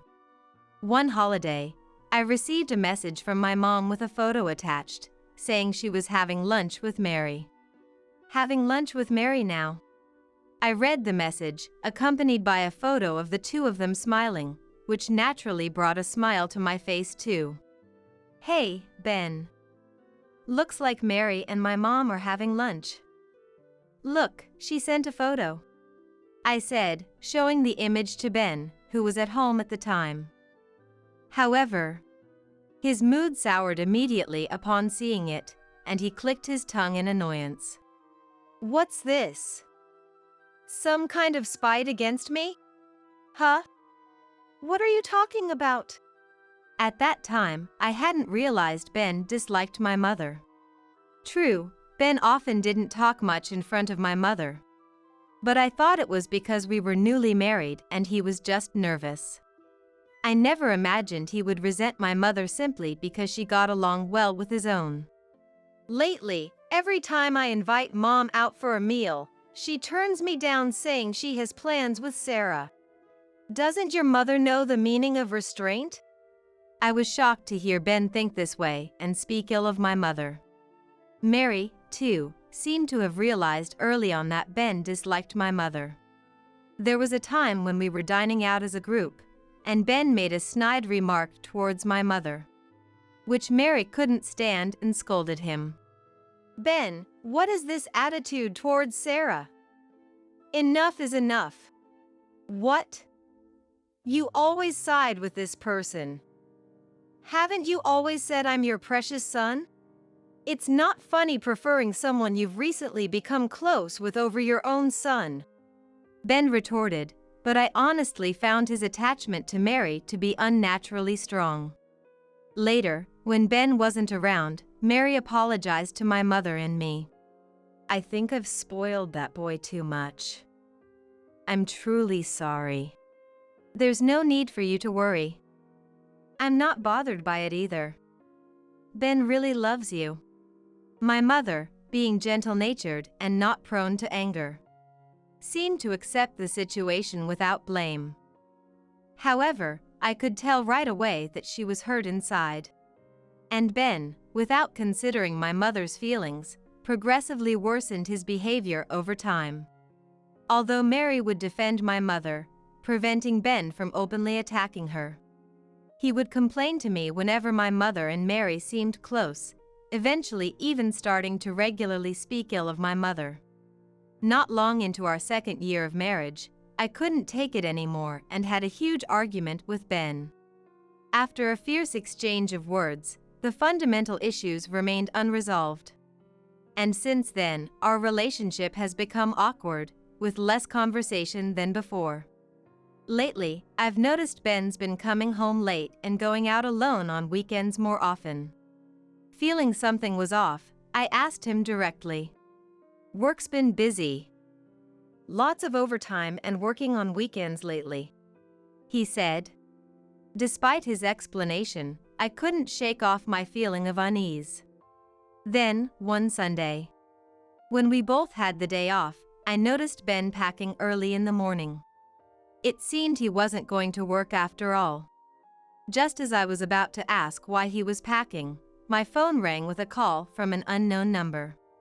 Curious, I answered, only to find out it was the police. After confirming I was Sarah's daughter, the officer on the line dropped a bombshell. Actually, Sarah has been involved in a traffic accident. My mind went blank. Mom! She was already taken to the hospital, in a critical condition and unconscious. After getting the hospital's name, I managed to end the call with trembling hands. Tears started to overflow as I struggled to think, but knew I had to get to the hospital. However, I don't have a driver's license, so I desperately begged Ben for a ride. Ben, something terrible has happened. Mom's been in an accident and taken to the hospital. Please, we need to go now. But upon hearing the situation, Ben made a face of displeasure and said, "What?" I'm about to leave for a company trip. I'll be late for the meetup. Deal with it yourself. Flatly refusing my request. A company trip? Today? You never mentioned anything. I realized why he was packing, but I hadn't been informed about the trip at all. And to my shock, he mentioned the trip would last 2 weeks. How can you think of going on a trip at a time like this? Mom might. Enough. The trip is more important to me. Your mother is just an unrelated stranger to me. Visiting someone I hate is a waste of time, and I'm definitely not going. Ben hurled cruel words at me, scoffing. Get out of the way. I have a plane to catch and I'm busy. He pushed past me, whistling as he packed his clothes into a suitcase. Furious, I yelled, You're the worst. Just do whatever you want. And left the house, hurrying to the hospital by taxi. Ben went on his trip as planned, oblivious to the crisis unfolding around me. I tried calling him multiple times over the 2 weeks, but couldn't get through. When Ben returned home in high spirits 2 weeks later, I gave him a cold look. Now I have to give Mom her souvenirs. I wonder if Mom's doing okay, he said optimistically. Without responding, I quietly agreed to go with him to his mother's house. On the way, Ben happily talked about all the souvenirs he bought for Mary. Ben didn't say a word of concern about my mother, who had been in an accident. Upon arriving at his parents' house and trying to open the door, Ben stopped, puzzled. Huh? Why is it locked? It seemed unusual for the door to be locked, since Mary usually didn't lock it when she was home. Is Mom not here? Ben murmured. I pushed past Ben, pulled out the spare key I had for their house from my bag, and unlocked the door. Hey! Why do you have the keys to the house? Ben looked bewildered, but I didn't respond. Entering the house before me, Ben tilted his head in confusion upon not seeing Mary. Doesn't something feel off? As Ben moved towards the bedroom, I stopped him. Not that way. This way, I said, leading him to the living room, where a new portrait of the deceased Mary was displayed. What? Stunned, Ben began to tremble, and, half crying, rushed to the portrait, turning to me. Hey! What's going on? What is this? I sighed deeply, holding back my anger, and explained. Mary passed away while you were on your trip. The funeral's already over. Ben glared at me, furious. Don't joke around. How can this be? Why does Mom have to die? Wasn't it your mother who was in the accident and in critical condition? If anyone was supposed to die, it should have been her. Despite Ben's outrageously insensitive outburst, I calmly explained what happened after my mother's accident. My mom woke up after the accident. She had a fracture and is currently undergoing rehabilitation but is gradually recovering. Though my mother was still hospitalized, she was slowly getting better thanks to the medical staff's efforts. But Ben was unsatisfied. Then why did Mom have to? He asked. It seems that on the day my mom had her accident, she was on her way to our house. She fell from a pedestrian bridge. And I hesitated before answering. I guess you had told Mary about going on a business trip, hadn't you? Yeah, I did mention it, but... Mary had been suspicious of you lately. You've been unreachable more often. She probably wanted to verify if you were really going on a business trip. I explained, and Ben looked shocked. According to Mary a month ago, Ben used to call or message her daily, but recently, communication had almost stopped. Mary had trouble reaching him by phone, and on the rare occasions he did call back, he would quickly say he was busy and hang up. Mary thought Ben, being of a certain age, might have naturally become less dependent on his mother. However, she suspected Ben might be hiding something. With her suspicions growing, Mary decided to check if the business trip story was true. Coincidentally, around the same time I received the call about my mother's accident. Mary, who passed away, had brought souvenirs from a day trip she took with my mother last month, intending to give them to us. That day, I was too distraught to think of anything but getting to the hospital. so I didn't have the chance to inform Mary about my mother's accident. Mary must have taken the bus to the stop closest to our apartment and then walked the rest of the way. There's a pedestrian bridge on the way, and it seems she fell while climbing it. A witness said she missed a step just before reaching the top and tumbled down. Though an ambulance was called immediately, she had hit her head hard. And that's how Mary died. After explaining this to Ben, I glared at him intensely. After learning about Mary, I called you numerous times. Over these 2 weeks, no matter how I tried to contact you, you never answered your phone or replied to any messages. Because there were no other relatives to take on the role, I had to act as the chief mourner at Mary's funeral. With my mother still in a critical state, I had to somehow get through Mary's funeral without her real son. You've been ignoring all contact for 2 weeks, just out having fun, right? This has shown me exactly who you are. I'm divorcing you.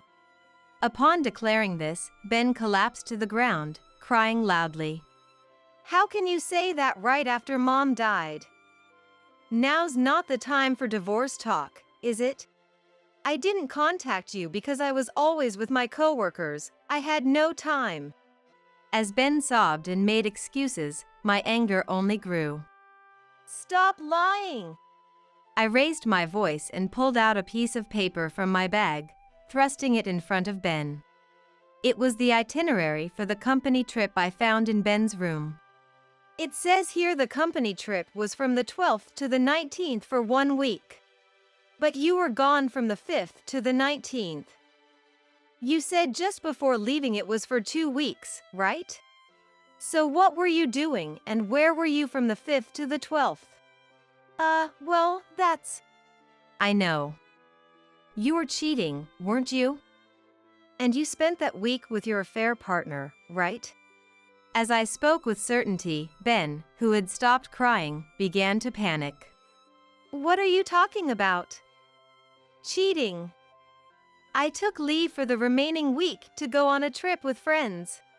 See, work's been busy, and I needed a break. Fed up with Ben's continued excuses, I pulled out a mobile phone from my pocket. The moment he saw it, his face turned pale. This mobile phone belonged to Ben, found in his closet while he was away on the trip. Likely, there was another mobile phone in his bag, prepared specifically for communicating with his affair partner. Ben had previously claimed he couldn't contact me while on his trip due to lack of time. But he had left his regular mobile phone at home, making it impossible for him to notice any calls. You've been lying through your teeth. You left this phone at home to spend time with your affair partner, didn't you? As I placed the mobile phone in front of Ben, he began to tremble and slammed his fist on the table. Yeah, that's right. I've been fed up with you for a long time. I've got someone else I love now. He shouted defiantly, and then, And how did you know where to find the mobile phone? Don't tell me you searched my room while I was away. He yelled, which was exasperating. I looked at Mary's portrait and silently apologized to her for showing such a scene before speaking up. Mary told me. At that, Ben choked on his words.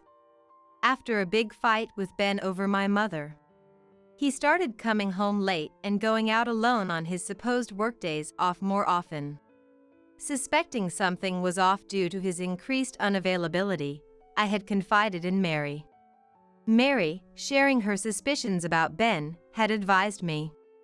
Ben has had a habit since he was little of hiding things that are inconvenient for him, like bad test scores or a glass he broke that his father cherished. He's always securely hidden such things in the closet. If you find a bunch of towels there, it's likely he's hiding something among them.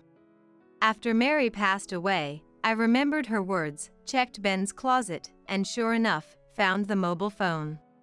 I can't believe Mom would tell you such a thing. Ben was visibly distressed, not having expected Mary to doubt him.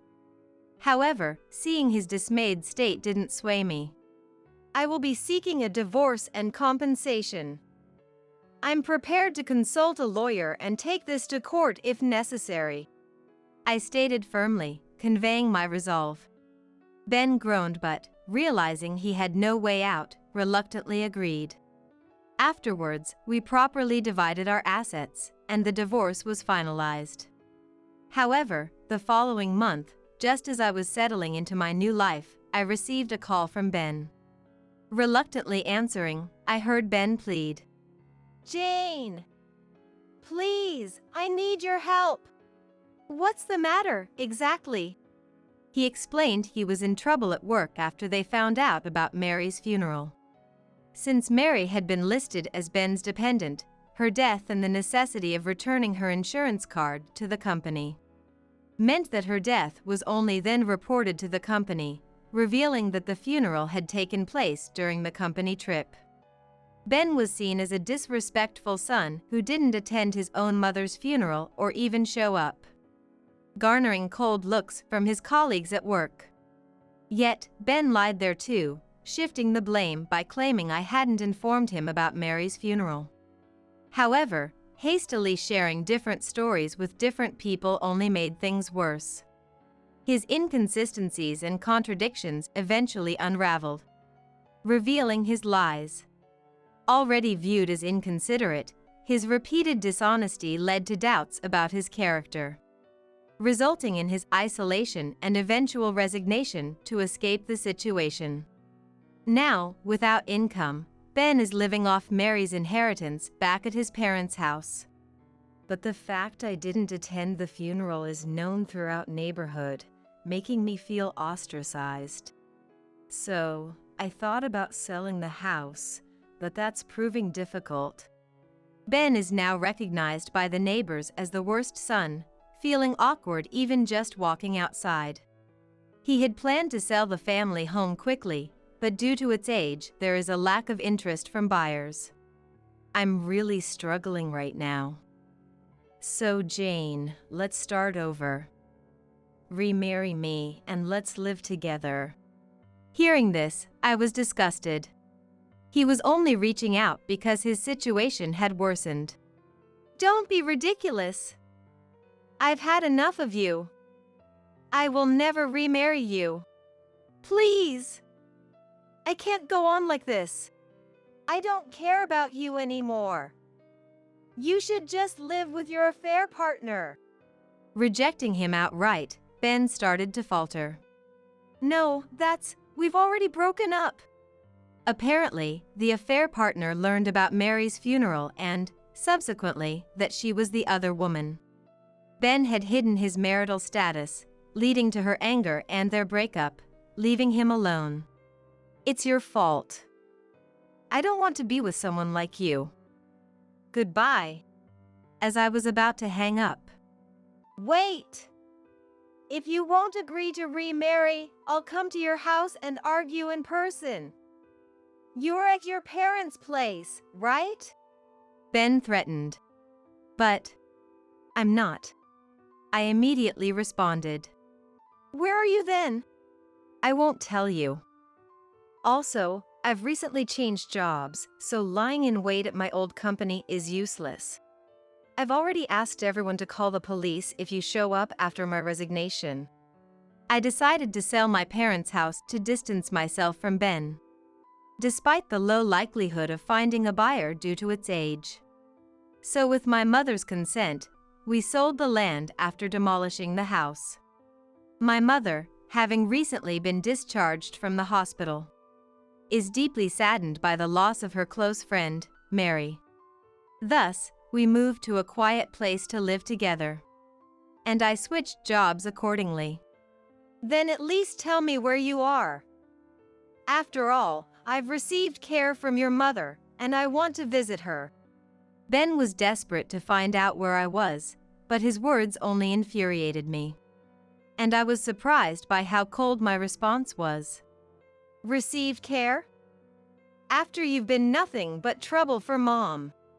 Don't start saying convenient things now. Besides, Mom has said she never wants to see you again. What? Wait a minute. Jane. Ben was still trying to say something, but I mercilessly ended the call. I then blocked his number and changed mine a few days later. Later, I found out that Ben was being sued for compensation by the affair partner he deceived. And he was in a dire situation. Unable to borrow money due to lack of employment. He's been doing day labor and part-time jobs while searching for full-time work. My mother and I have started a new life in a new place. Relieved to have cut ties with Ben and reminiscing about Mary without stress. Mom couldn't attend Mary's funeral, nor has she been able to visit Mary's grave since her hospital stay and the move have kept us busy. It seems she hasn't fully accepted Mary's death, often crying while looking at photos and videos of them together. I really want to visit Mary soon, she said sadly, so I replied. Yes, we should visit her grave soon. Planning to ensure we don't accidentally encounter Ben. I'm looking forward to making our new life in this new place fulfilling while supporting my mother. On the day we celebrated the 50th wedding anniversary of my in-laws, I arrived late and pulled along my son to introduce him to my sister-in-law, Abigail. This is my son, Mark. Mark, say hello. I'm Mark, I'm 5 years old. Mark clung to me and looked at Abigail, shyly greeting her. Abigail, as I mentioned in my letter, my son has a congenital disability. Before I could finish, Abigail blurted out. EW, what a monster! Don't let it spread to my kids. In that moment, both Mark and I froze as if time had stopped. Abigail's husband didn't say anything, but his look of discomfort was evident, clearly wanting to keep his distance. Kevin and the in-laws were speechless and rigid. I couldn't believe what was being said to such a young child, filled with disbelief. Not knowing what to say to the insensitive remarks of Abigail and her company. I stood there motionless until I heard a voice from beside me. Do people hate me again? Mark looked down, desperately trying to hold back tears. Such words would hurt an adult, let alone a child. It's not contagious. He has albinism, which just means he was born with less pigment. It's still a disease, it can spread. Scarlett, get rid of that ugly kid fast. Get out. My husband was trembling with anger. During the heated argument, tears fell from Mark's eyes. Interrupting Kevin, who seemed ready to confront Abigail, my father-in-law Robert spoke up. Yes, don't ever come back. The relief was visible on Abigail and her husband's faces. They smiled triumphantly as if they had found someone who understood them. But their smiles quickly turned to surprise. What? Dad, what are you doing? My name is Harper, a 40-year-old housewife living with my husband, Kevin, and our son, Mark. Only 5 years ago, the thought of living happily as a family of 3 was unimaginable. Kevin and I had always wanted children but were unable to conceive. I desperately wanted a child, and so did Kevin, which led us to seek fertility treatments at a hospital. There were days when it was hard to see pregnant women in the waiting room, reminding me that children are a gift. Despite careful diet and health management, I often wondered why I couldn't have a child, leading to days filled with self-loathing. The fertility treatments were not only emotionally taxing but also a financial burden, leading to many tearful nights. During those times, the person who was always there to support me was none other than Kevin. His encouragement, holding my hand, and accompanying me to the hospital were incredibly reassuring. It's okay, I'm sure our baby is just waiting for the right time to come to us. Miraculously, his words gave me hope, and I became more positive. The following year, our efforts paid off, and I became pregnant. We sharing the news with my in-laws Robert and Chloe, who were overjoyed. The baby grew healthy inside me, and we looked forward to the delivery day. On the day of birth, hearing the lively cries, I was deeply relieved and eagerly wished to see the baby's face. Yet, the child born had skin and hair so white and delicate, it seemed touching could break them, like an angel. Needless to say, Kevin and I were astonished. We were confused, as no one in our families had such an appearance. Why? The doctor explained our child had oculocutaneous albinism, a congenital condition known as albinism. Albinism? The one that happens to 1 in 20,000 people. It's a disease associated not just with physical appearance but also vision problems and sensitivity to sunlight. I regretted not being able to give birth to a normal child after fertility treatments. However, seeing the baby, all that faded away, and we embraced our child fully. It doesn't matter if it's a rare disease. Our child is as beautiful and precious as an angel. Exactly. This child chose us. Thank you, thank you. Thus, Kevin and I accepted our long-awaited baby positively and with hope. We named the child Mark and decided to raise him with love. Introducing him as our angel to the in-laws, they were initially surprised, but eventually warmed up to Mark's innocent smile. It might be hard, but you two will surely overcome everything. If you ever need help, we're here for you.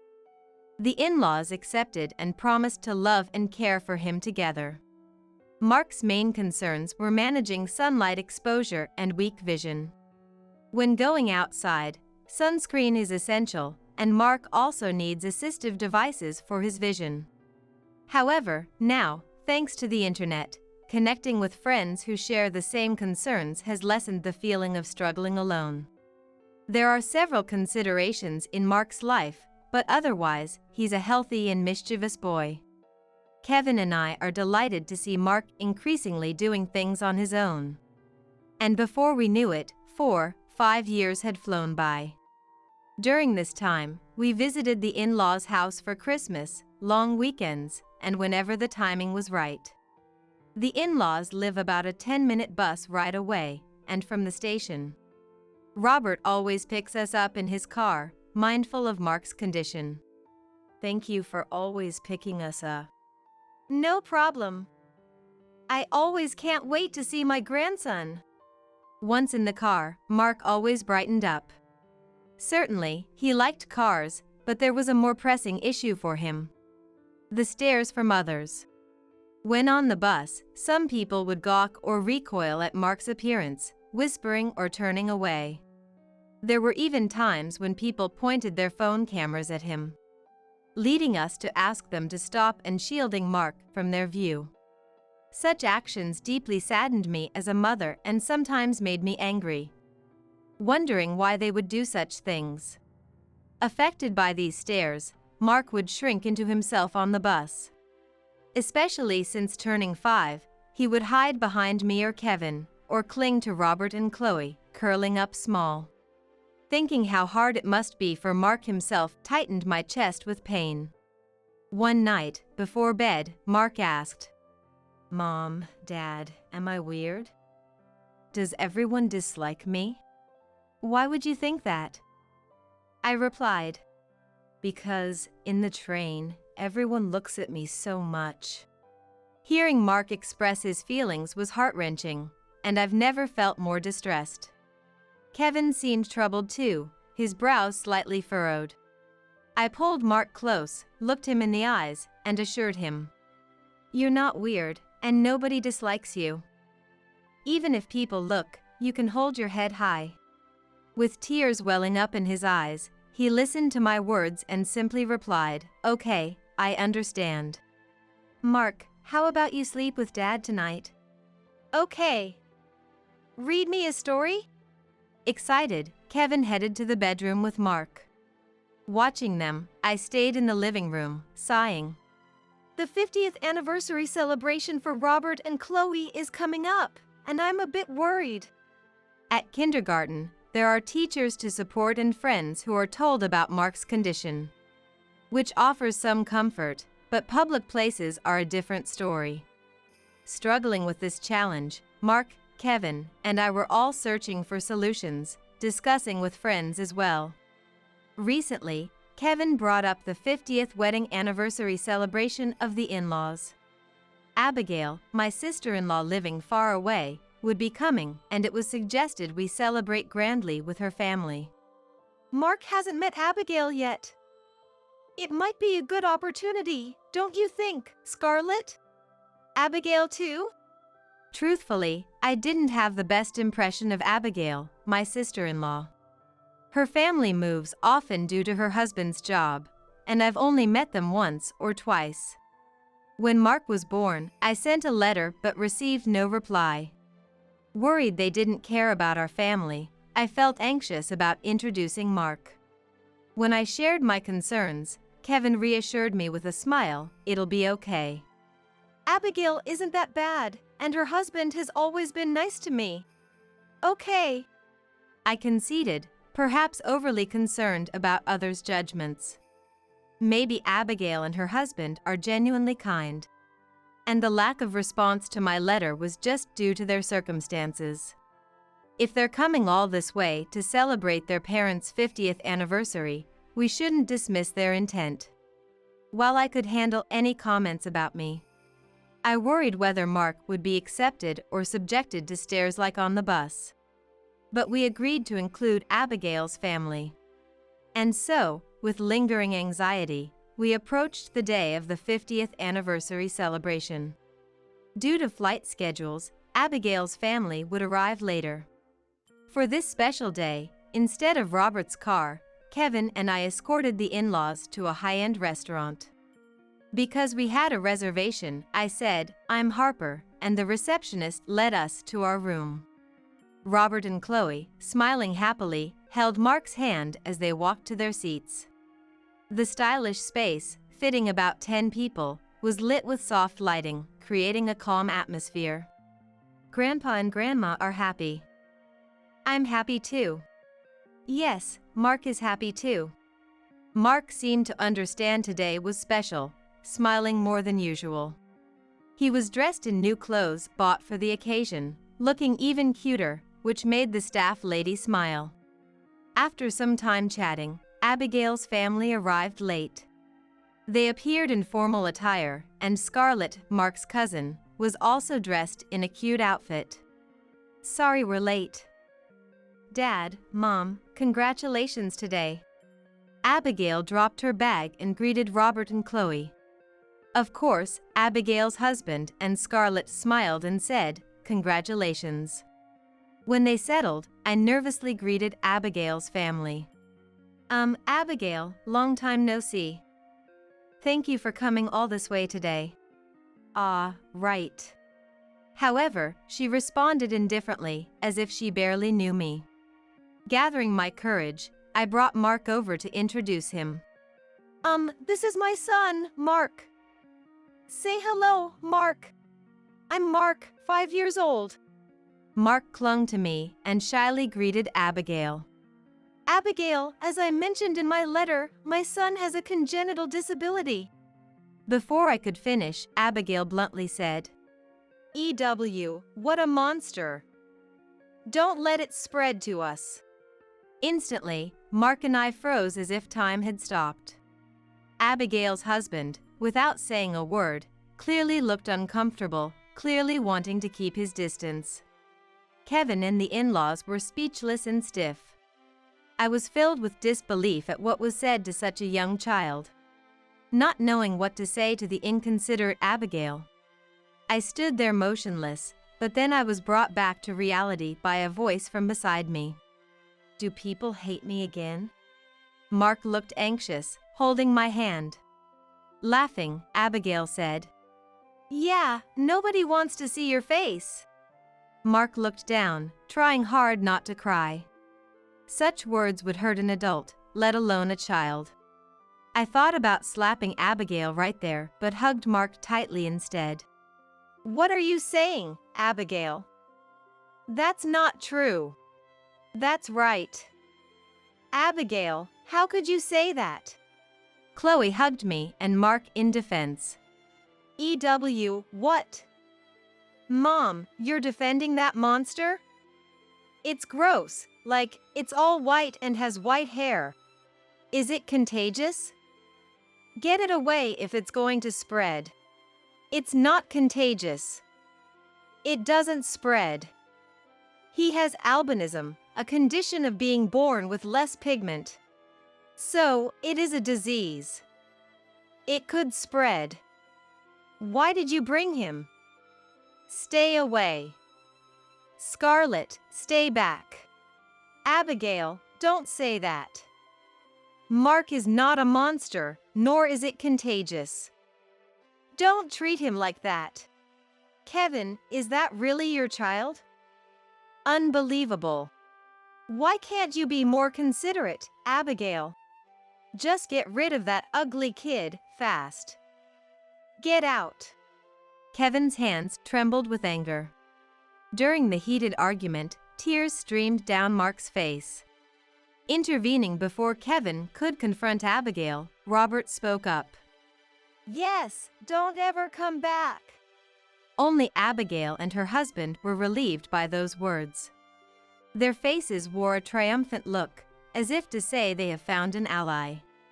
But that smile quickly vanished, turning into a look of surprise. What? Dad, what are you doing?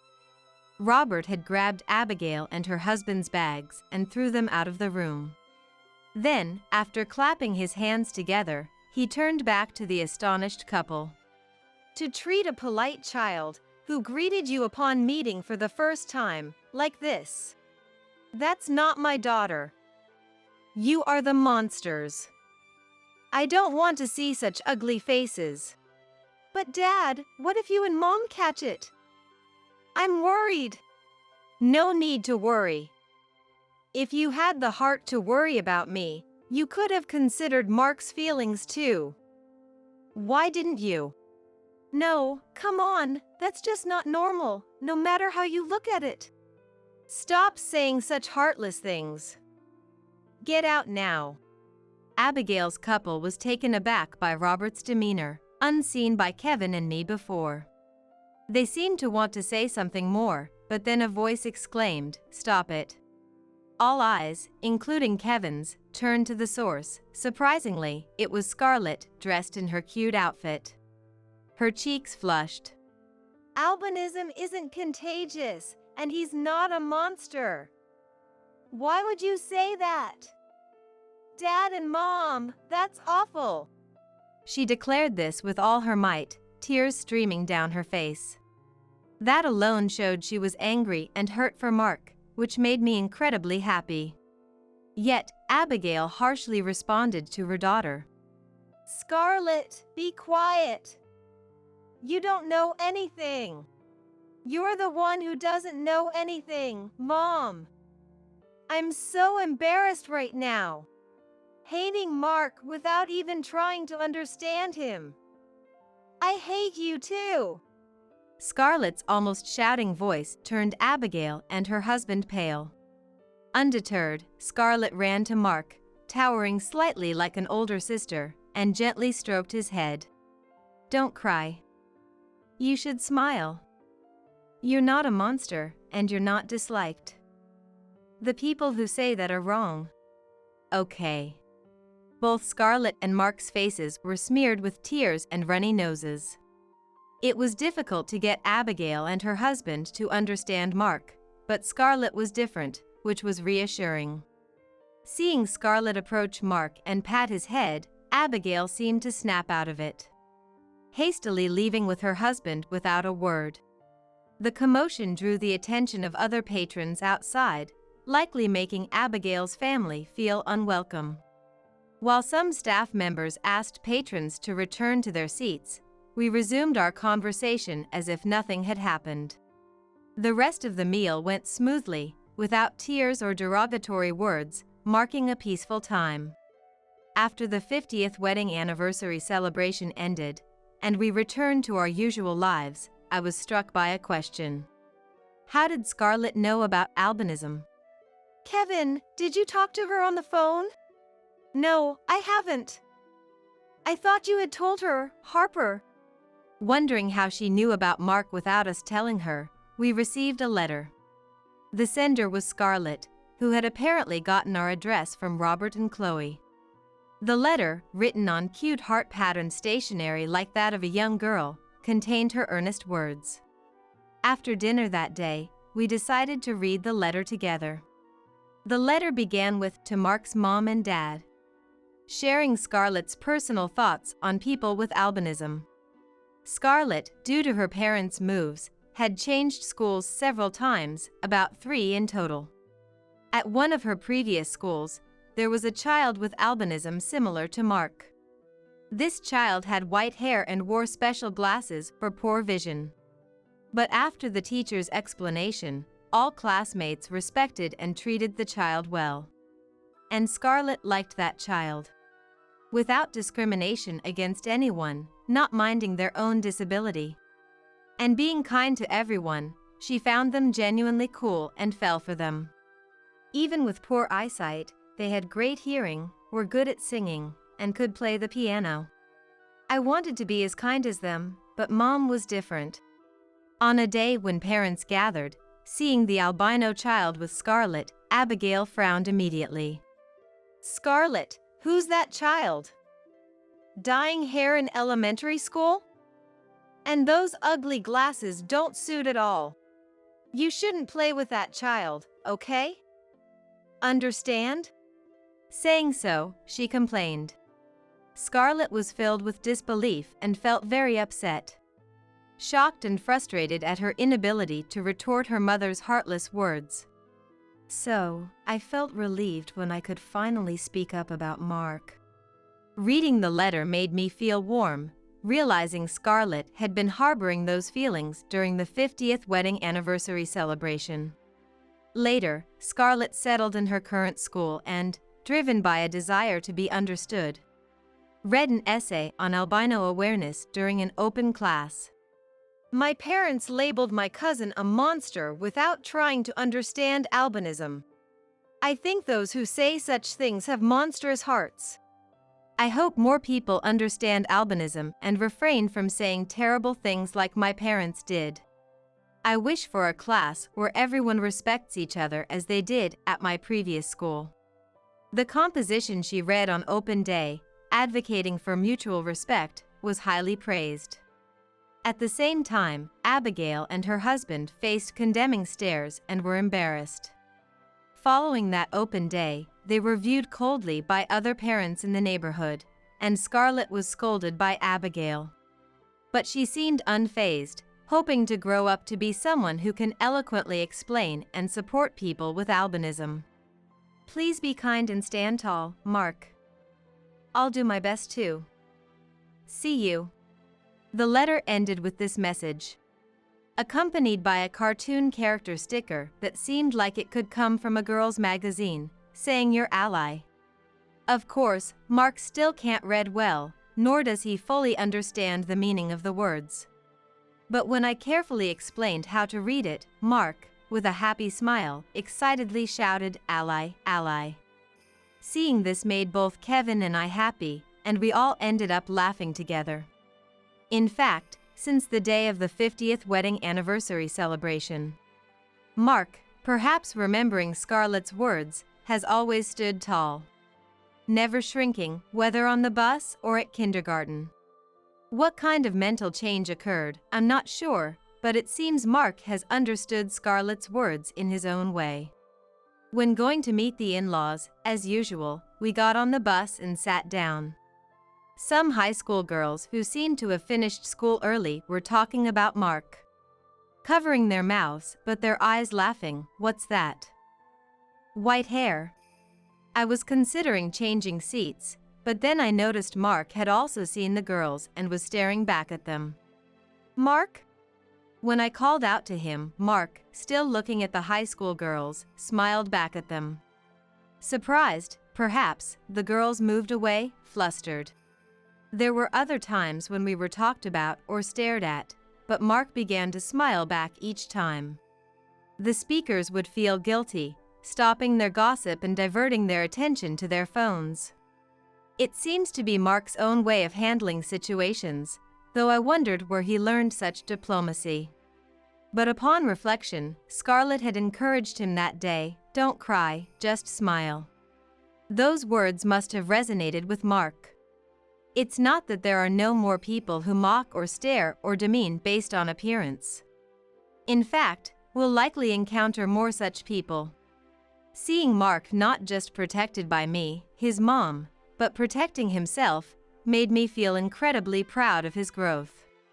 Our child is striving to live with strength. Maybe it's thanks to Scarlett. I often think, if only there were more kind-hearted children like Scarlett. Discussing this with friends, I found support among other moms, leading to small educational gatherings in public spaces. If both those directly involved and those around them can understand each other, surely we can connect kind-hearted people and create a slightly kinder world than today. I hope for a world where more people, like Scarlett, understand and treat those with disabilities without discrimination, making it a better place for Mark to live positively. I'm going to marry your sister. ATM is no longer needed. I could hear the mocking laughter over the phone. But I didn't let out a surprised sound. I thought if I played into their hands, it would weaken my position. And by now, I had not an iota of love left for my husband, Zach. Okay, brace yourself. I replied calmly, but inside, anger was boiling over. Zach, who dumped all the childcare, elder care, and housework on me, was enjoying an affair with my sister, Nicole. And Nicole too, after borrowing all that money from me, she slept with my husband and even called me an ATM at the end. It was unforgivable. You're okay with us divorcing, right? When Zach pressed me, I simply nodded yes. On the other end of the phone, the two of them cheered. Enjoy it while you can. There's no way they won't get their comeuppance for belittling me like this. I bit my lip hard. My name is Maggie. I'm 60 years old, living with my husband Zach, who's 5 years my senior. Our son, Alan, is 30 this year, already independent and out of the house. I was working part-time at a grocery store until recently, but due to the recent surge in prices, I was forced into early retirement for cost-cutting. The manager, who was very kind since I worked there for many years, even gave me a severance package despite being part-time. It's a bit sad to retire before reaching the age of retirement, but working at the grocery store definitely helped me grow. So I'm very grateful to the manager who continued to employ me. One might think I'm set for a slow life in retirement, but actually, I'm having some domestic issues. Well, more with Zach than with the household. With our loveless and distant marriage, I'm very anxious about living together for many more years. Why did it come to this? Let me start from the beginning. I met Zach over 40 years ago. Back then, I was a student job hunting, talking to various industry veterans. Most of them were seniors from the newspaper club I was part of. At a club drinking party, many alumni, including Zach, would show up. Maggie, what kind of company do you want to work for? Zach, rumored to be the handsome senior in the club, asked me with a comfortable distance. I honestly told him I wanted to work for a stable company. How about the bank I work at? Banking's probably the most stable, right? Indeed, it seems like a solid job. While my response was cliché, I was happy Zach invited me to his bank. Encouraged by Zach, I applied to his bank and got the job. It wasn't too difficult as the bank hired many students from my university. Once I started working at the bank, I realized many women liked him. Zach, always invited out for meals after work, seemed out of reach for me. But Zach often asked me out, and despite feeling guilty towards his other admirers, I started going out with him more as I was interested. So, we started dating and got married 3 years later, after which I quit the bank. It's regretful to quit just after 4 years, but back then, most women quit upon marriage. Especially since Zach and I were in the same workplace, he seemed to prefer I work part-time elsewhere. I had no regrets about marrying Zach and quitting my job. For a while, we enjoyed our life together until I got pregnant and gave birth to our son, Alan, at 30. Zach, who used to treat me like a princess, suddenly became indifferent after the birth. Zach, can you make a bottle for Alan? A bottle? That's a mom's job. Why do I have to do it? His sudden change in attitude left me more in shock rather than in sadness or anger. I had heard that men sometimes lose interest when their wives give birth. But I thought that was a story for only a small fraction of couples. I never imagined that Zach, who loved me so much, would suddenly cast me aside like throwing something into the open sea after I had our child. From then on, every day was a whirlwind. Zach continued to refuse to help with the baby. Taking care of the baby is a mom's job. Plus, you're a housewife, so it's natural for you to take care of it. I'm busy with work. Zach had his plausible reasons, but they didn't satisfy me. But it's my first time too, and raising the baby alone is hard work. As I countered while watching Zach's reaction, he glared at me. If it's that hard, why don't you go to my dad's? Dad's free and can help you out. To your father? Yeah, that's right. I was utterly shocked by Zach's suggestion. Zach's mom had passed away early, and only his dad, Bob, was left, who recently had trouble with his legs and might need to go to a care facility. How could he think of leaving our child with Bob? Moreover, Zach completely refused to be involved with the baby, essentially just dumping it on his parents. Zach's outlandish idea left me troubled. Since then, I received little help from Zach in raising Alan, and I had to do it alone, repeatedly reading childcare books. Fortunately, Alan was a well-behaved and obedient child who listened to me and grew up healthy. When Alan turned 5, after sending him off to kindergarten, I noticed a call on my mobile phone. Maggie, it looks like Dad collapsed. I'm thinking of putting him in a facility. Can you handle the paperwork? What? Collapsed? Is he okay? And about the facility? I was very surprised by Zach's call. The news of Bob's collapse was alarming. I hoped he had been taken to the hospital in time. Given Bob's leg condition, it must have been quite a struggle. Bob had always been fond of me, treating me like his own daughter, and I regularly took Alan to visit him, even without Zach asking. The in-laws' house was about a 40-minute drive from our home. Every time we visited, "Thank you for coming all this way," Bob would say with a kind smile. Alan and I both loved Bob and, despite the distance, always wanted to visit him again and again. Hearing that Bob had collapsed, I was filled with anxiety, but Zach only mentioned putting him in a facility in a matter-of-fact tone, which irritated me. Just handle it. I'm busy with work, okay? Wait a minute. Zach cut the call quickly after saying his piece.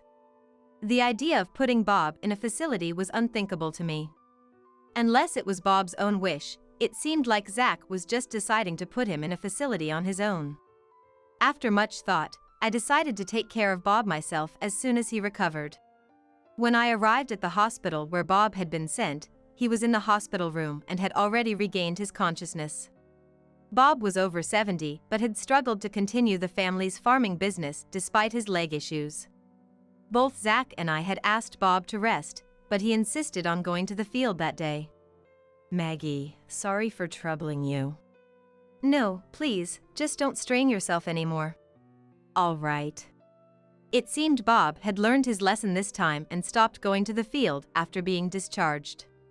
Bob's field was no longer used for crops, leaving only an empty land. Though it could be revived with care, the land would probably be passed on to Zach, his only son, who I doubted would take up farming. I felt sorry for the neglected field but thought it was for the best if it meant Bob wouldn't strain himself further. After that, I started caring for Bob, visiting the in-laws' house about 3 times a week. I also began working part-time at the grocery store around that time, juggling work, childcare, caregiving, and household chores. For childcare, I switched Alan from kindergarten to daycare with extended hours, managing to make time. I worked 4 mornings a week till after lunch and then went to the in-laws' house. After caring for Bob, I would pick up Alan from daycare, go home, and make dinner. It was very challenging initially due to inexperience. Though it became slightly easier as I got used to it, I didn't realize how tired I was becoming. I had no time to talk to Zach and was overwhelmed just dealing with the tasks at hand. 10 years passed in this manner, and I turned 45, Zach 50. By then, Alan had become a teenager and often rebelled against me. But I saw this as a sign of his growing independence and, while feeling a bit lonely, I was happy about his growth. However, Alan never showed any defiance towards Zach. In fact, he hardly ever spoke to him. Zach had abandoned any childcare responsibilities from Alan's birth, leaving everything to me, so it seemed Alan didn't really think of Zach as his dad. It was around this time that our loveless and distant family relationship reached a critical point. The catalyst was a call from my sister, Nicole. Hi, Maggie. I just got back from a trip to Hawaii with friends and I've got some souvenirs for you. Can I drop by your place? Nicole, my elder sister by 3 years, has always been reckless with money and had a fiery temperament, making us quite incompatible. She always wore flashy makeup and was more beautiful than me. I was suspicious of her intention to give me souvenirs but couldn't refuse her kind gesture and agreed. When Nicole came over the weekend, she handed me the souvenirs, which I realized were not from Hawaii and were clearly common sweets available locally. I chose to stay silent, thinking that pointing this out would only upset her. Hey, Maggie. I'm short on cash this month. Can you lend me some money? Suddenly visiting with a fake souvenir and now this, I wondered what she was up to. Lend you money. Why? I suspected it was just Nicole's usual spending habits leaving her broke. Well, I've been feeling unwell lately. The doctor said I might need to be hospitalized. But I don't have insurance and can't afford the hospital and treatment costs. Nicole, sounding feeble, left me speechless. What kind of illness required hospitalization? I silently stared at Nicole, who looked at me pleadingly. Okay. Just pay me back after your treatment. Thanks. Sisters are the best. Nicole's face lit up as she shook my hand. Despite our differences, she was my sister and I wanted her to get well soon if she was ill. By the way, when is Zach getting back? Once Nicole knew I'd lent her the money, she casually asked this. Zach just went to the grocery store. Oh, I see. I'll just say hi then and leave. Right then, the front door opened and Zach returned. Hey, Zach. Oh, Nicole. You're here. Yes, just had something to discuss with Maggie. But I'm done now and will be leaving. As Nicole stood up and passed by Zach, she seemed to whisper something in his ear. After Nicole left. What did Nicole say to you earlier? I asked, but nothing important. Zach evaded the question. I remained curious but soon forgot about it. The discovery of Zach and Nicole's affair happened a month later. I planned to visit Bob that day, but work got extended, so I postponed my visit to the in-laws' house to the next day and went home as usual. Alan was at the library, so only Zach should have been home. Why are there women's shoes here?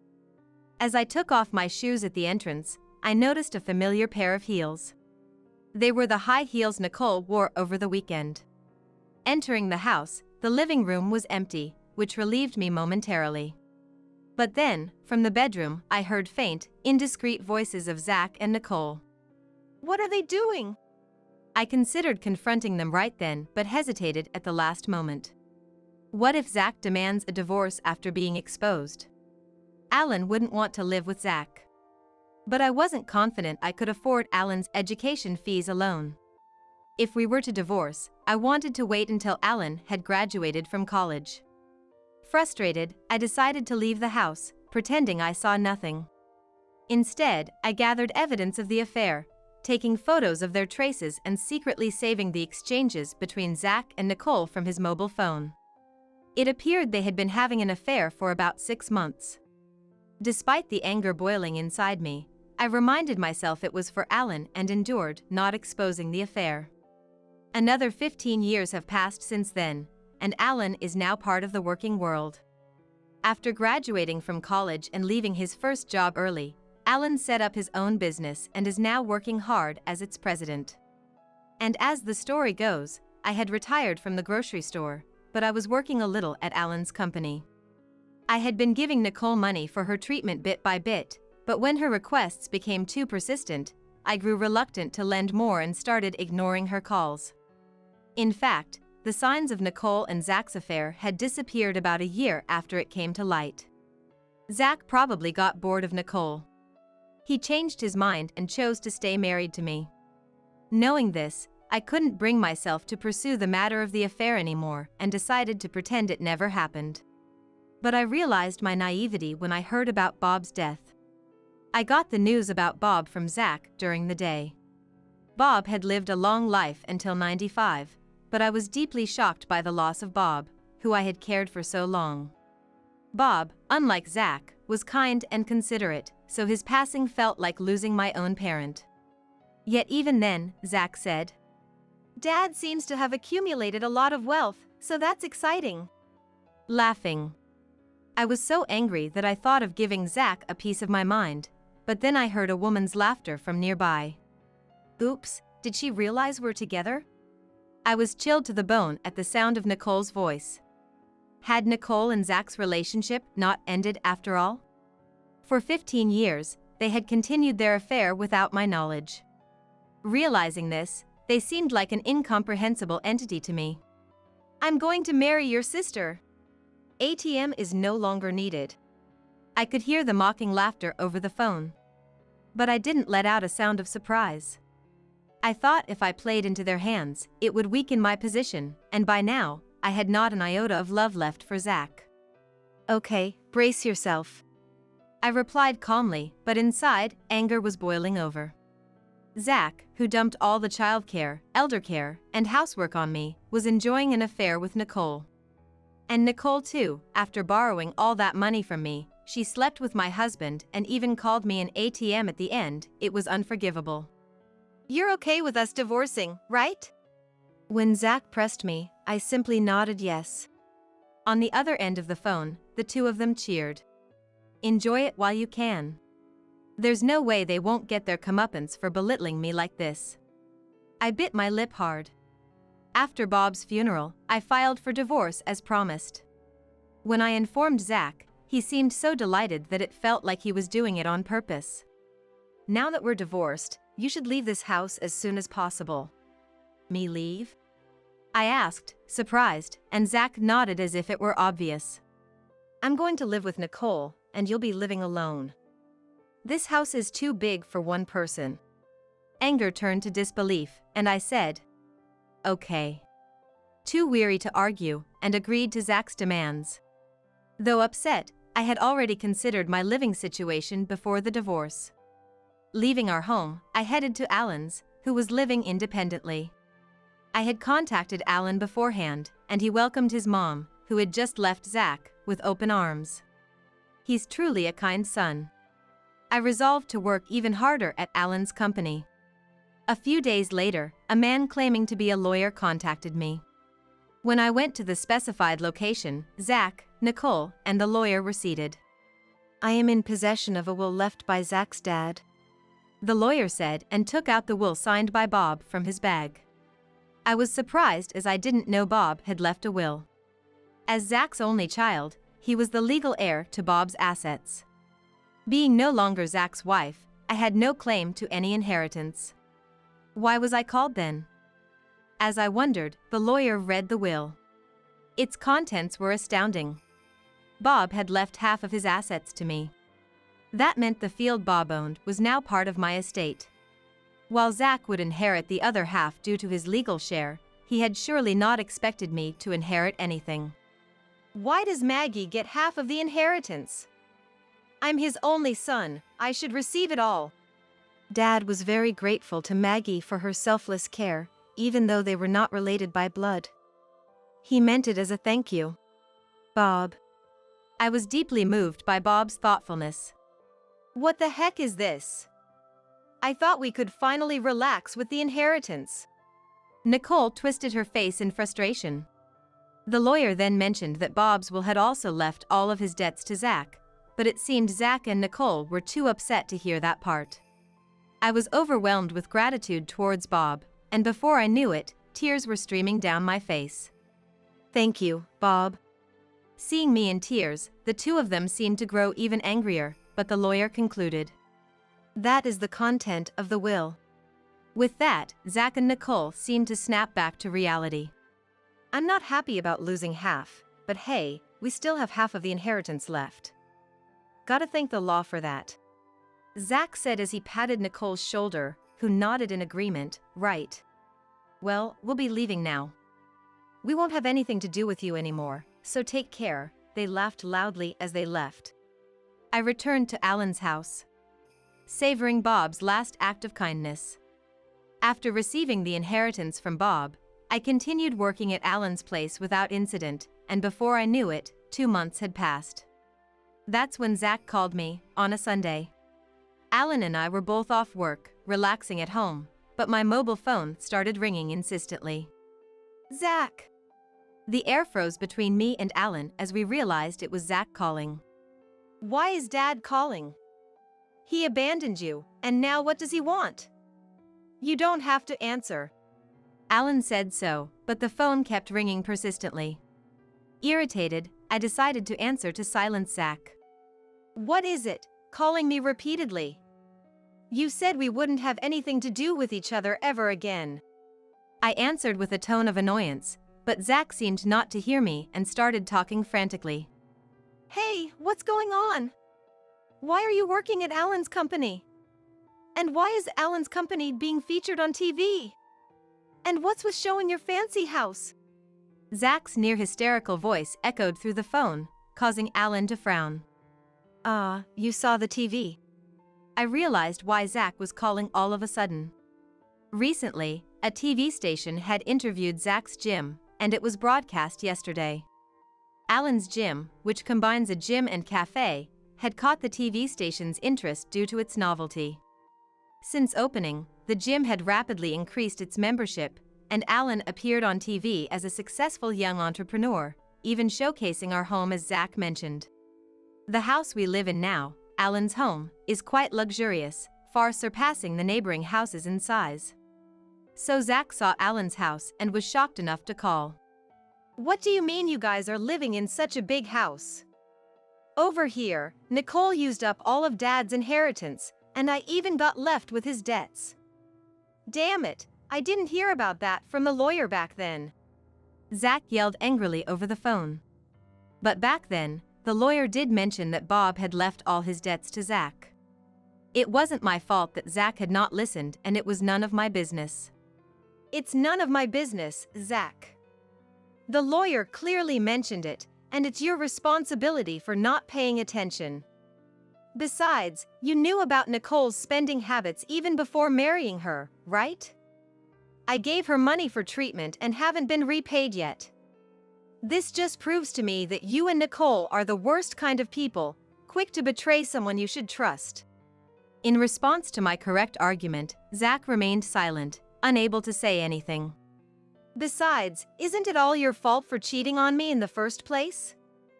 I just don't understand why I have to be blamed.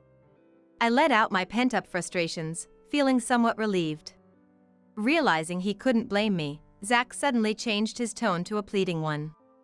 Please, Maggie. I'm begging you, lend me some money.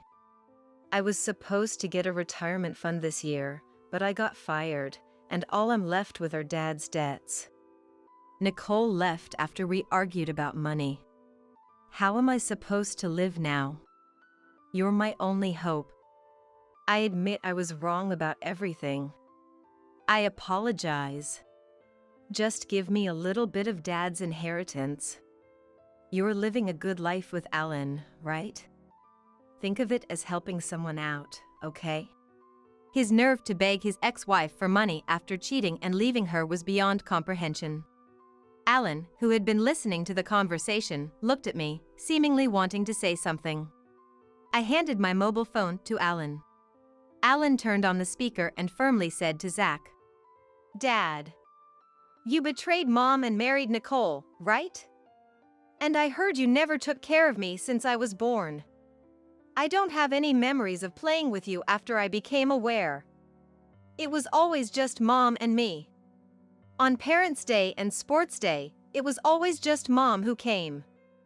That's why I'm helping Mom with my company and living with her. Why should I, who you never did anything for, lend you money? My only parent is Mom. I won't give you a single dollar. Alan's strong, businesslike tone choked me up.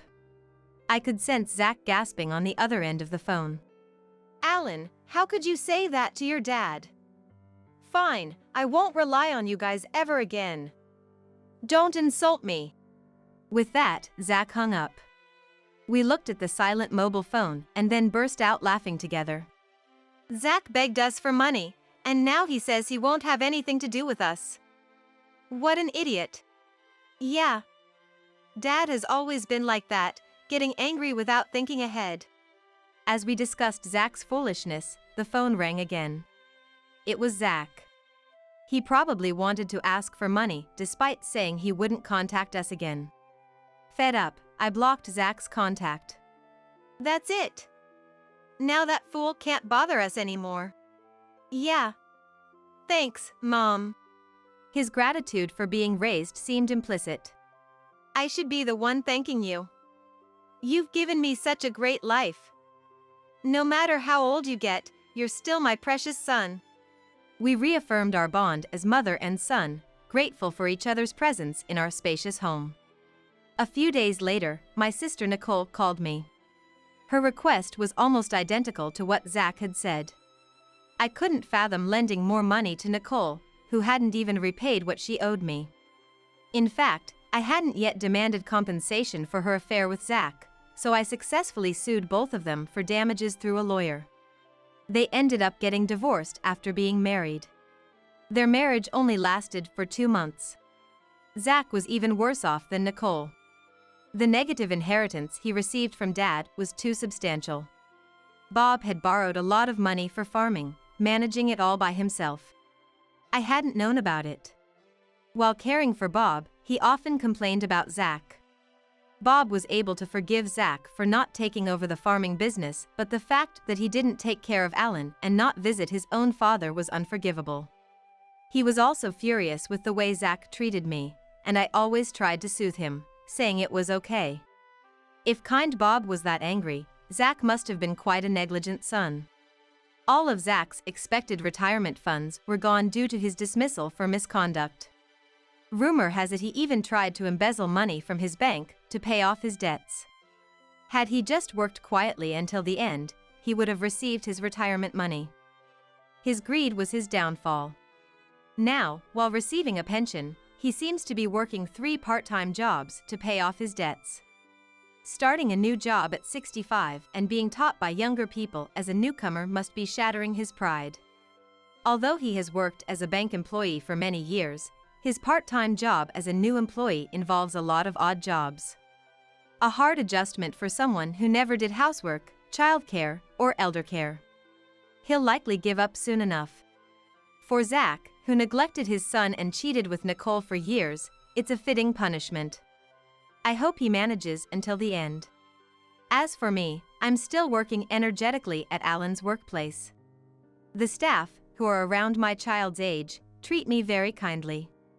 Our workplace is always full of smiles, attracting many customers. Alan recently got engaged to a girl a year younger than him and introduced her to me. She's a wonderful, sensible young lady. Well respected at work.